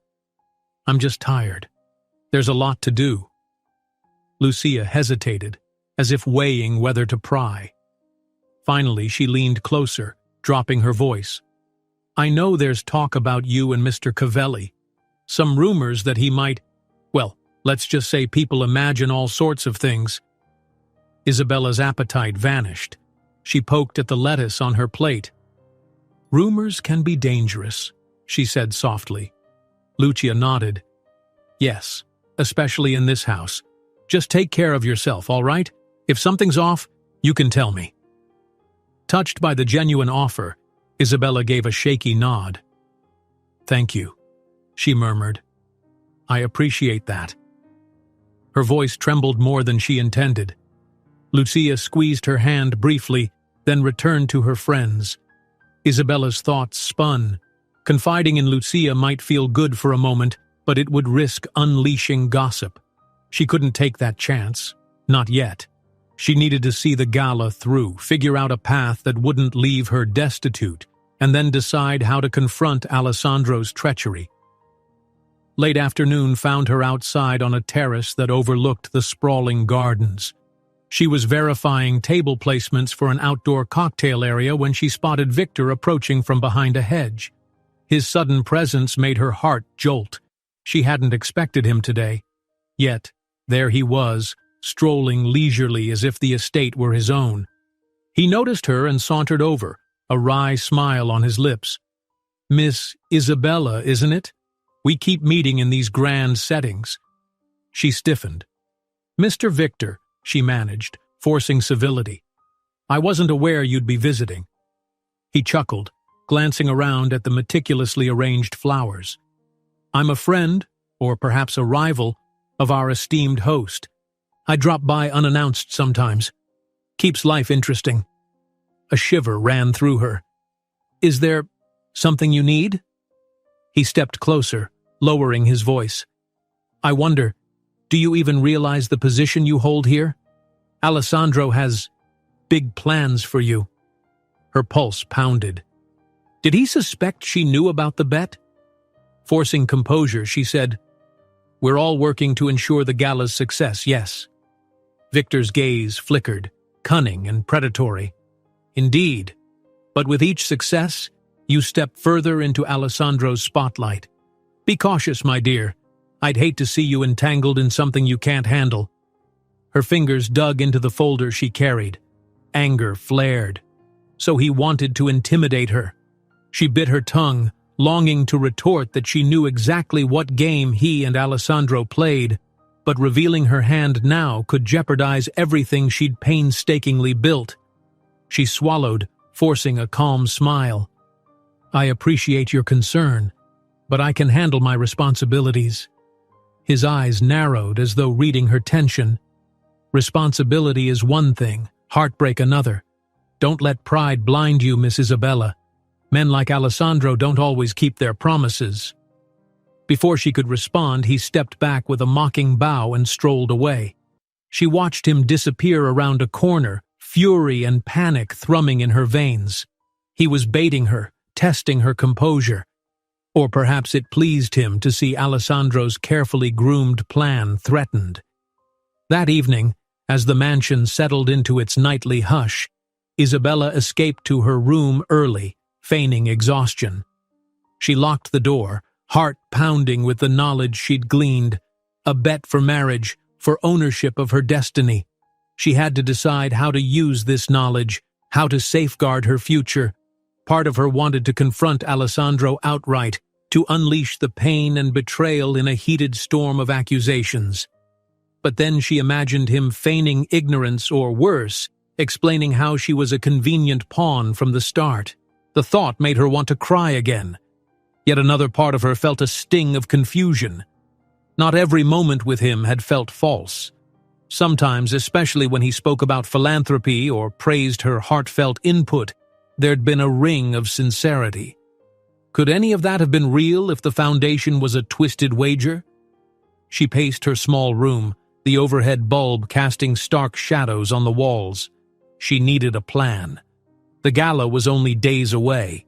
After that, all eyes would be on Alessandro's next move, possibly even his bizarre plan to propose in some grand display.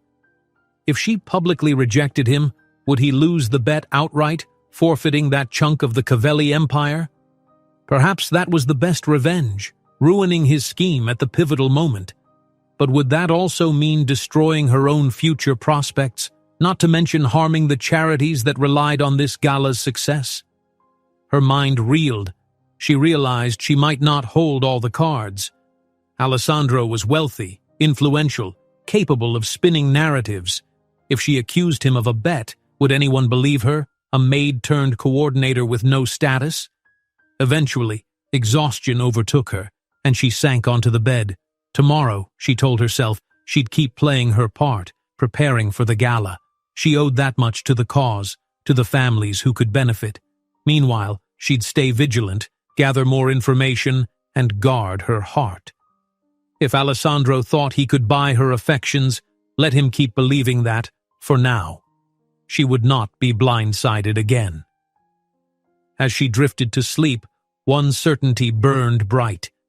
Alessandro Cavelli might have started this with deception, but he wouldn't be the only one who could play the game. She would bide her time, see the gala through, and when the moment was right, she'd ensure the truth emerged. And perhaps, just perhaps, the man who gambled so recklessly with her emotions would learn a lesson money could never pay for. The days leading up to the gala unfurled in a relentless whirlwind. Each morning, the mansion awakened to a flood of staff and vendors rushing in, carrying fresh flowers, crates of decorations, and racks of exquisite table linens. Electricians fine-tuned the lighting rigs across the gardens, ensuring the pathways would glow with a soft, inviting radiance. Caterers tested new hors d'oeuvres in the kitchen, each bite-sized creation more elaborate than the last. Isabella moved through it all like someone on autopilot. With her planner clutched to her side, she directed deliveries, answered frantic questions, and maintained a polite smile whenever other staff looked her way. But beneath her calm exterior, a storm raged. She was coiled tight with anger, heartbreak, and an unwavering resolve to see this gala through, and then confront Alessandro in a way that would set her free of his bet. She expertly avoided lengthy conversations with him. Whenever he appeared with questions about logistics or requested her input on decor, she responded quickly and with minimal eye contact, citing busy schedules as a reason to hurry off. She sensed his attempts to engage her privately, but she evaded them. A cold satisfaction flickered each time she left him standing in a hallway, eyebrows knitted in confusion at her abruptness. On the second morning before the gala, she found herself in the main ballroom reviewing the layout for the grand cocktail reception when a soft voice broke her concentration. "Isabella," Avril said gently, stepping closer. "May we talk for a moment?" Isabella glanced up from her notes, surprised to see concern etched on Avril's face. "Of course." Avril led her to a quiet corner, away from the bustling staff. "I've noticed you've been distant lately, and Alessandro mentioned he's worried about you, says you're not quite yourself. Is something wrong?" The mention of Alessandro's concern sent a spike of pain through Isabella's chest, but she schooled her expression. "I'm just tired, Avril. We're all working so hard. This is a lot to handle." Avril's eyes flicked across Isabella's features. "I know we're under enormous pressure, but is it just the workload, or is there something else?" She wanted to confide in Avril, wanted to confess the betrayal, the vile bet. But a sensible voice warned her this could risk exposing everything before she was ready. Shaking her head, Isabella forced a thin smile. "I promise, it's only stress. Once the gala's done, I'll be fine." Avril studied her a second longer, then nodded with a sympathetic sigh. "All right, but remember, you're part of this team. If you need help, just say the word." The final day before the gala arrived, bringing a heightened frenzy. Trucks delivered the last shipments of champagne and imported delicacies. Tech crews tested microphones and speakers for the scheduled speeches. The place buzzed with an undercurrent of excitement. By late afternoon, Isabella managed to steal a moment for herself. She retreated to the back garden, an area rarely used for formal events, and stood beneath a centuries-old oak tree. The leaves filtered the sunlight, sending dapples of warmth across the grass. She closed her eyes, inhaling the crisp air. Her mind churned with the plan she'd cobbled together. Endure the gala, ensure its success, and then, when Alessandro or Victor made a move, she would expose the bet in a way that left Alessandro accountable and herself free. Perhaps she'd wait until he tried to propose, humiliating him publicly. A bitter part of her relished the thought. "Isabella," a voice called softly, shattering her solitude. She stiffened, turning to see Alessandro approaching from a side path. No staff or guards accompanied him. He'd come here alone, evidently seeking her out. Instinct told her to run, but she forced herself to stand her ground. He stopped a few steps away, concern etched in his features. "I've been looking for you all day. You hardly say 2 words to me anymore. What's going on?" Her heart pounded in her chest. Did he suspect she knew? Carefully, she lifted her chin, letting a faint chill slip into her voice. "I'm busy, that's all." His gaze narrowed. "This goes beyond busy. I can feel you shutting me out. If something's wrong, tell me. Did someone say something? Has Victor—" At the mention of Victor, her anger flared dangerously. "Why do you care?" she cut in, surprising even herself with the sharpness of her tone. "As long as I'm doing my job, what difference does it make if I'm shutting you out?" He looked genuinely taken aback. "It makes a difference to me," he said quietly. "We've worked closely, built something meaningful for this gala. And He paused, frustration mingling with concern in his eyes. I thought we were friends. Friends. The word echoed hollowly. She thought of the bet, his plan to marry her as proof of his power. The surge of betrayal nearly choked her. Controlling herself took all her will. Friends? She repeated, letting the bitterness seep through. You're my employer, Alessandro. Nothing more. He flinched as though her words physically hit him. I see, he murmured, voice tight. You'd prefer to keep it professional. She nodded stiffly, unwilling to reveal the full depth of her rage. Yes, the gala is tomorrow. That's the focus. Silence stretched between them, taut with unspoken truths. Finally, he exhaled, running a hand through his hair. All right, if that's what you want. His tone turned businesslike, though hurt lingered in his gaze. In that case, I should inform you. Press confirmations have arrived. There will be several high-profile journalists covering the event, including an interview segment. They might ask you about the charitable aspects again. Her stomach twisted. The idea of speaking under the glare of cameras, while concealing her knowledge of his scheme, felt like a nightmare. But she simply nodded. Fine, I'll be ready. He gave a curt nod, the conversation clearly over. Turning on his heel, he walked away, footsteps fading along the garden path. Isabella stayed rooted, heart thumping, eyes stinging with unshed tears.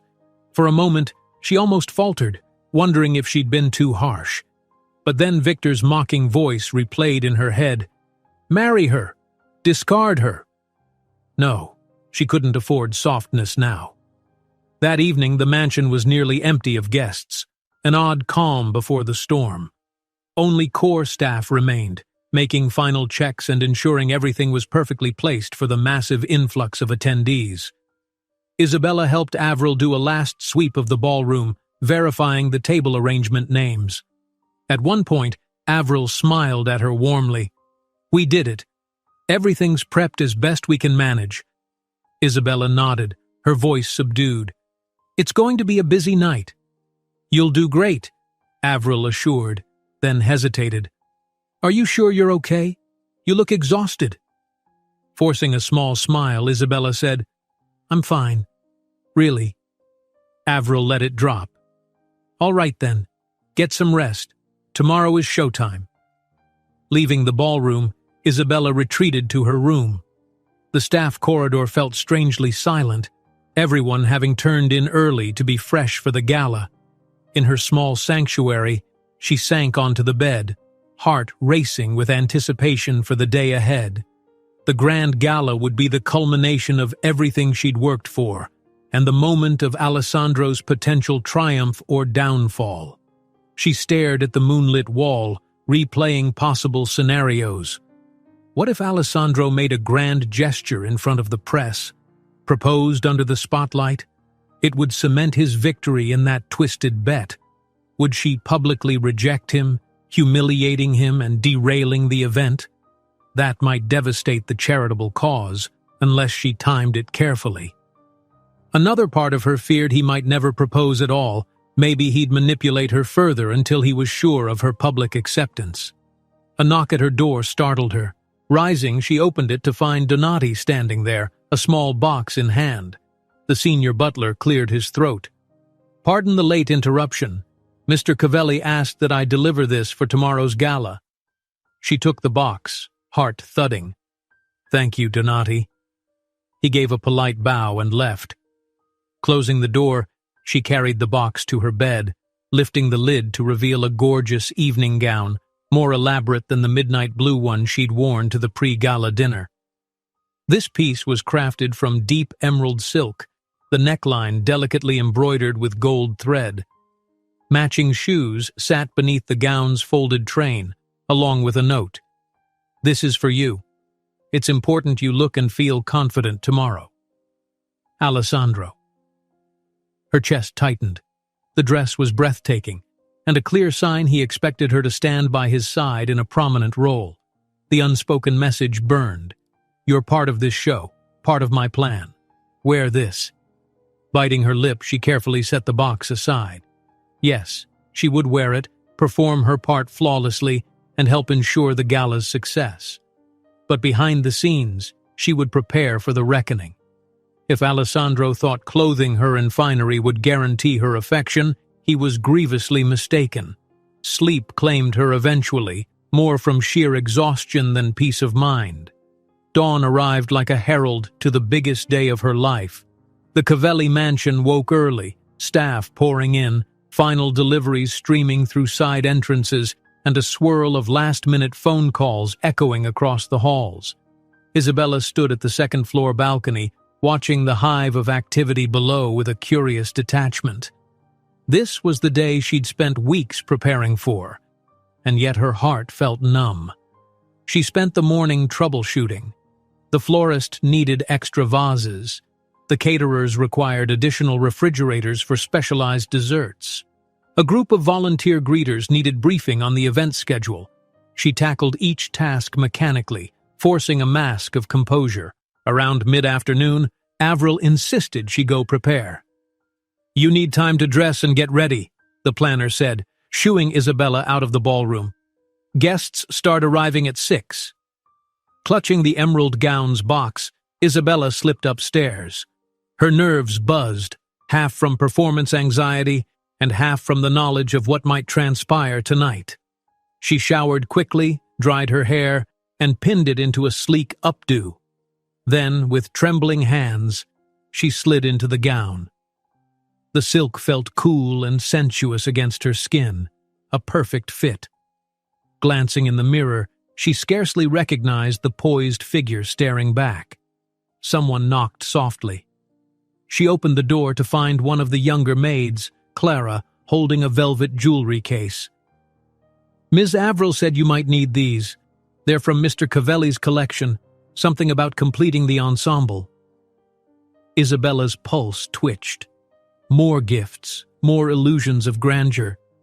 She accepted the case with a nod of thanks, dismissing Clara's awestruck stare as she closed the door.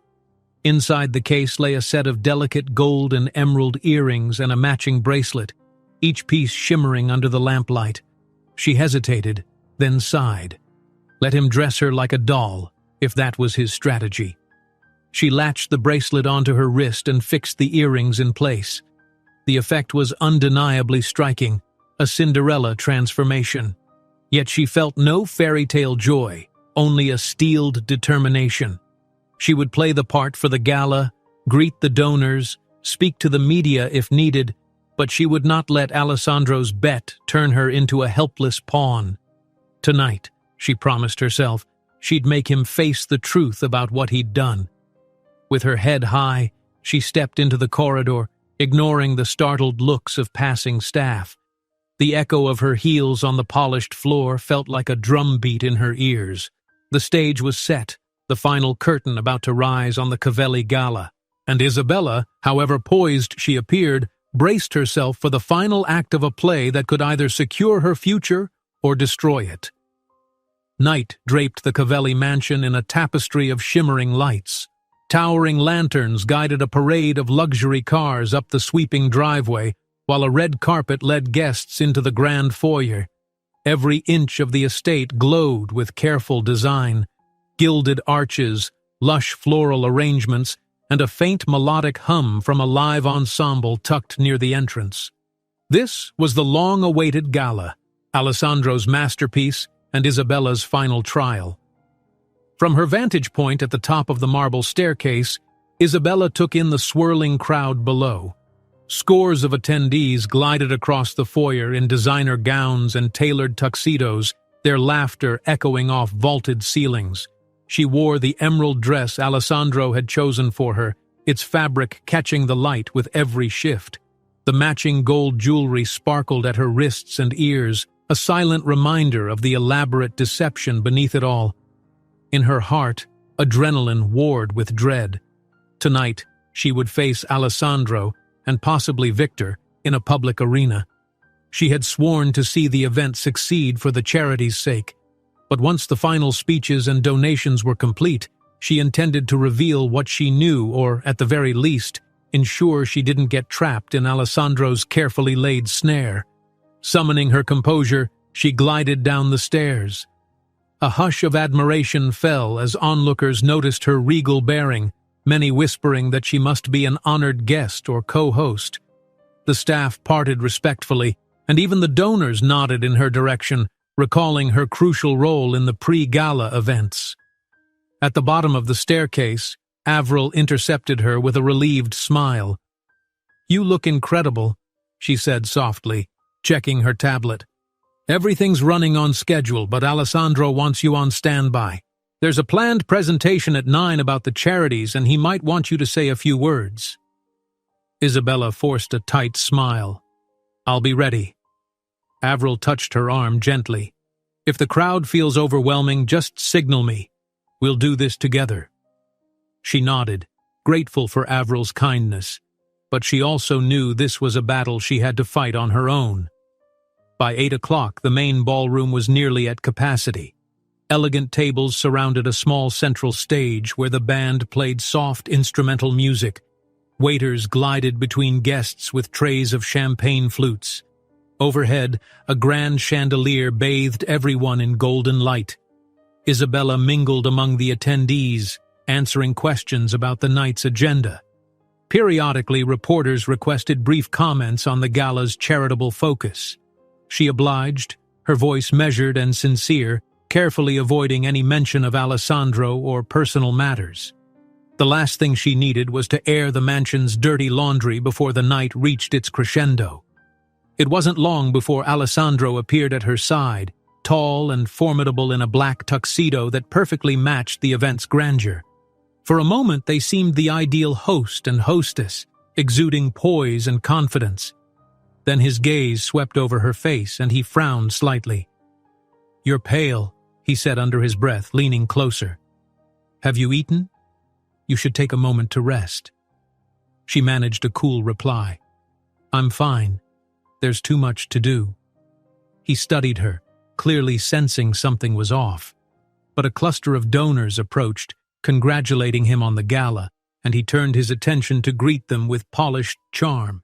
Isabella used that chance to slip away and circle the room. Meanwhile, outside near the ornate side terrace, Victor stood sipping a glass of wine, watching the night's spectacle unfold through the tall windows. His presence added a quiet tension wherever he went, a ripple of speculation. Many in high society knew him as Alessandro's associate and rumored rival, though the exact nature of their relationship was rarely discussed. He soon spotted Isabella passing near the edge of the ballroom. With a smirk, he gestured for a waiter to refresh his drink, then moved gracefully through the crowd to intercept her. She stiffened when she saw him approach, but he blocked her path, bowing his head with mocking courtesy. "Ah, Miss Isabella," he purred, "how radiant you are this evening. It seems Alessandro spared no expense." She forced an even tone, though her pulse raced. "Mr. Victor, I hope you're enjoying the gala." He gave a low, sardonic chuckle. "Your dedication is admirable. I heard there's a big presentation soon, perhaps a pivotal moment for our dear host." His gaze flicked to the stage at the far end of the ballroom. "Will you be participating again, sharing that heartfelt perspective?" She schooled her features, unwilling to let him see her turmoil.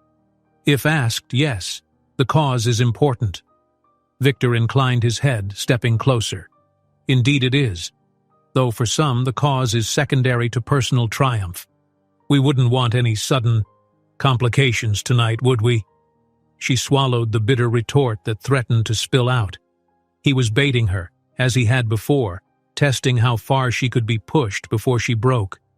Offering a tight, polite smile, she murmured, "No complications. Please excuse me. I need to prepare for the presentation." She brushed past him, feeling his gaze linger like a cold weight on her back. Inside, she seethed with anger. Both men, Alessandro and Victor, treated her role in this as some side gamble in their war of egos. She reminded herself that soon she would ensure neither emerged unscathed. At 9 o'clock sharp, the band concluded their piece, and the overhead lights dimmed slightly. Alessandro stepped onto the stage, commanding the guests' attention with a charismatic smile.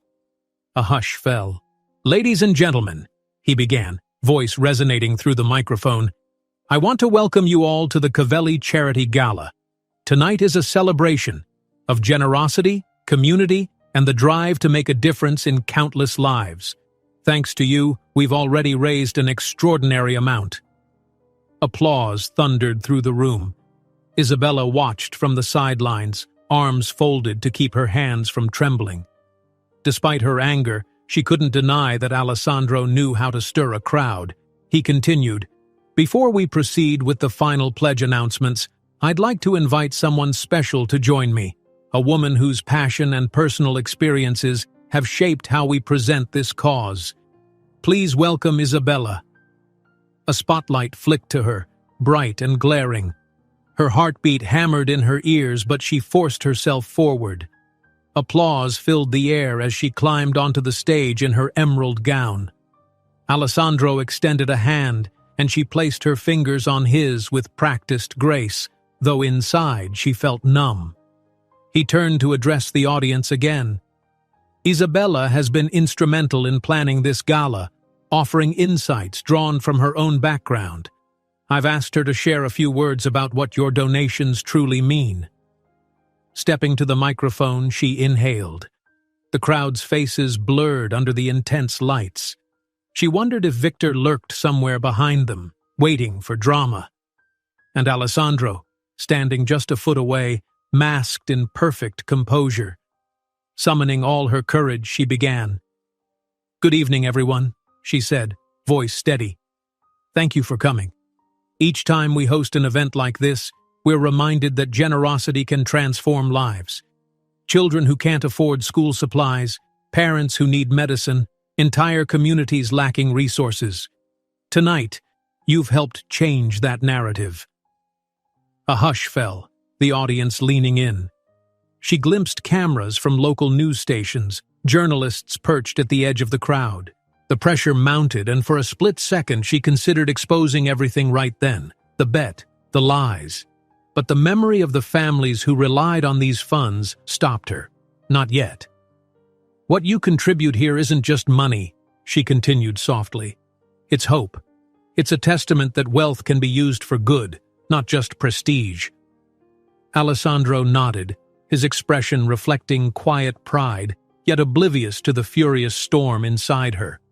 She concluded with a graceful bow, stepping back from the mic. The applause resonated, and Alessandro leaned in to whisper, "Well done." Before she could respond, a journalist at the front raised a hand. "Ms. Isabella," he called, stepping closer, "could you tell us how you came to work with Mr. Covelli on this gala? It seems you hold a unique position." Her spine stiffened. Was this her moment? For a heartbeat, she imagined revealing the bet, letting the world see Alessandro's betrayal.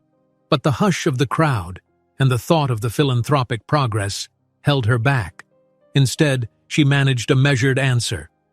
"I was hired to assist with household tasks," she said, forcing a small smile. "Over time, I had opportunities to help with event planning. Mr. Covelli believed in my potential, and I'm grateful to have supported this cause." The journalist nodded. "Fascinating. And what's next for you after this gala?" Isabella paused, glancing at Alessandro. His gaze was unreadable. Perhaps he expected her to say something that aligned with his plan. Gathering her courage, she replied, "I'm considering my options. My hope is to continue working for charitable endeavors, wherever that may lead." Alessandro's brow flickered in the slightest frown, but the journalist moved on to other questions for him about the broader philanthropic mission. At last, they wrapped up, and the crowd dispersed into conversation, while staff began transitioning the space for more music and dancing. Later, the band launched into a lively tune and pairs of guests took to the dance floor.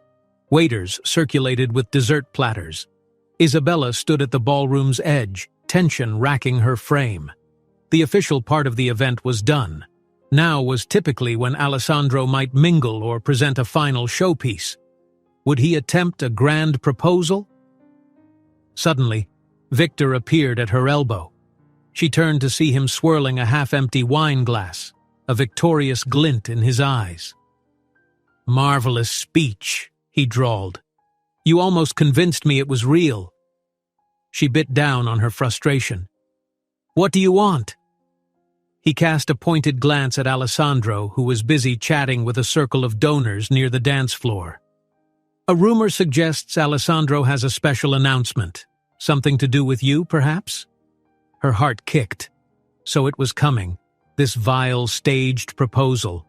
She felt a flare of panic and grim determination. "If he does," she said flatly, "it won't go as you both expect." Victor's grin broadened, clearly delighted by the prospect of drama. "I wouldn't miss it for the world," he said, stepping away into the throng. Isabella's pulse thudded in her ears. She scanned the room, noticing a hush settling near the donors Alessandro spoke with. Then he turned, meeting her gaze across the sea of glittering gowns. Something in his expression wavered. Hesitation, perhaps. But he broke off from the group and started in her direction. Every nerve in Isabella's body felt electric. This was it. She clutched the folds of her emerald skirt, bracing for the moment Alessandro would enact his final move. He stopped just before her, a hush falling between them despite the music. "Isabella," he said softly, offering his hand. "Come with me." Her heart hammered. The entire room seemed to slow. She noticed cameras turning their way, onlookers watchful, some whispering excitedly. She placed her hand in his, letting him guide her to the center of the dance floor. The band shifted seamlessly into a gentle waltz, the lighting above dimming to spotlight them. Couples stepped aside, leaving them alone in the glow. He slipped an arm around her waist, and they began to sway. For a moment, they danced in silence, the swirl of her skirt brushing his leg.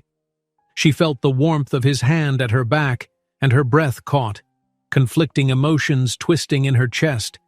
She could almost imagine this moment as romantic, if she didn't know the truth. Finally, Alessandro spoke in a low voice only she could hear. "I've planned something," he admitted, each word measured. "But now, I'm questioning it." Her throat constricted. "Why?" she whispered through clenched teeth. His eyes darkened, searching her face. "Because you've pulled away. Because part of me realizes you deserve honesty. And because, somewhere along the line, this stopped feeling like a wager." She forced a laugh, bitter and trembling. "A wager. So you admit it." He flinched. "You know?" Her gaze burned into his, letting him see the depth of her hurt. "I overheard you and Victor. You planned to marry me as part of some twisted bet, a demonstration of your power and wealth." His hold on her tightened, desperation flickering in his eyes. "Isabella, it started like that, yes, but it changed. She cut him off, voice shaking. "Changed? You made a fool of me. Talked about lifting me up, making me part of something meaningful, when in reality you gambled on my life." Guilt and anguish flashed across his face. "I never meant to hurt you. It was pride, arrogance. I wanted to prove to Victor that money could solve anything. But then I got to know you. And you..." His breath caught. "You showed me how shallow that bet was. I tried to end it, but Victor refused. I was stuck in my own trap." Her eyes brimmed with unshed tears, the weight of betrayal crashing over her. She realized the entire ballroom watched, expecting a romantic climax. "So what now?" she demanded, voice low. "Were you going to propose in front of everyone?" He swallowed hard, then slowly reached into his jacket pocket, withdrawing a small velvet box. The onlookers gasped in excitement, but Alessandro held it pressed against his chest instead of opening it. "Isabella," he said, voice trembling, "I can't ask you to forgive me, but I can offer the truth. I was going to make a grand gesture, a public proposal to secure my victory. Yet I can't do it. Not like this. Not when I know I've betrayed your trust." Emotion clogged her throat. Around them, the dancers and guests stared, cameras clicking softly. She saw Victor lurking at the edge, face twisted with anticipation, waiting to see Alessandro either triumph or fail. Taking a shaky breath, Alessandro lifted the ring box, but then, in a decisive motion, he turned away from the crowd and pressed it into Isabella's hand. "You decide," he whispered. "If you want me to open this here and now, I will. But if you say no, no more illusions, no more bet, I'll accept the loss, even if it costs me a fortune, because I refuse to force your hand for my pride." Time froze. Isabella felt the box's velvet beneath her fingertips, her heart pounding so fiercely it hurt. A hush blanketed the ballroom, the guests transfixed. She glanced at Victor's face, shocked to see a flicker of uncertainty. She could ruin Alessandro in an instant, publicly reject him, reveal his plot. The scandal would devastate him and likely sabotage the philanthropic success. Or she could walk away quietly, say nothing, and simply let him lose to Victor by default. Another possibility echoed in her mind. Perhaps, beneath the layers of arrogance and pride, Alessandro truly had changed. With trembling fingers, she closed the box and stepped back. Her voice, when it came, was firm yet emotional.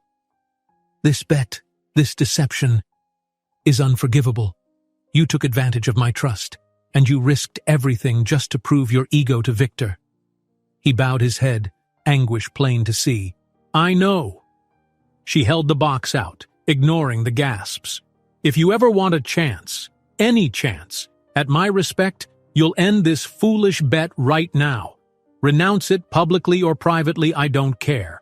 Then stand by the promises you made to these charities without expecting anything from me." The entire room seemed to hold its breath.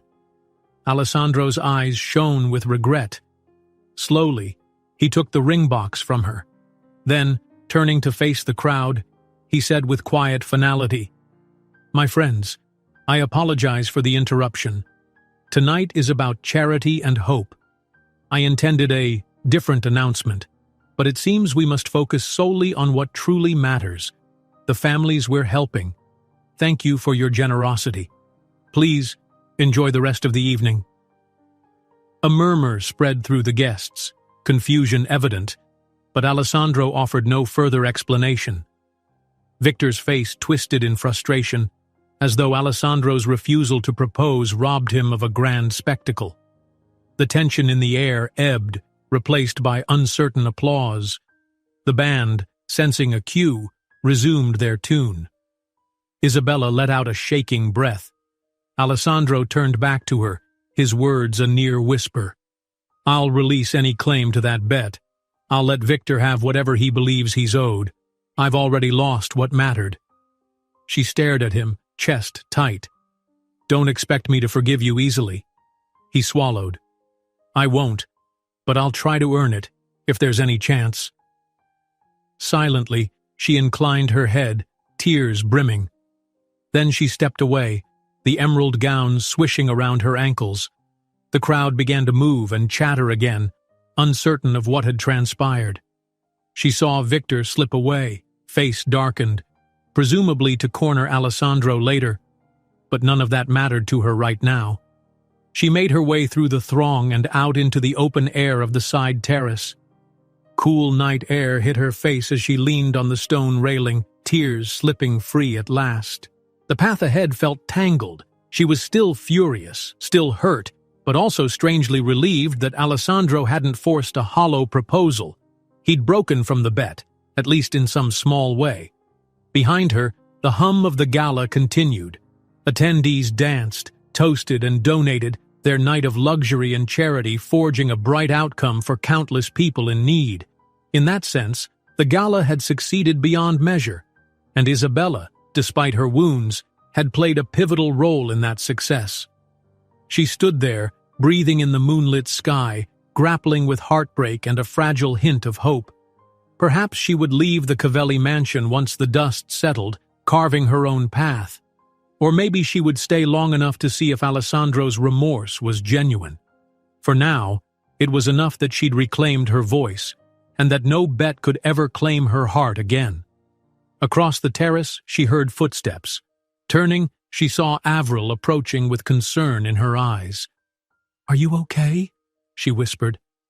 Isabella managed a soft, tearful smile. "I will be," she said quietly, feeling for the first time in days that her fate was, at last, her own to decide. If you enjoyed this story, don't miss the next one. Just click on the screen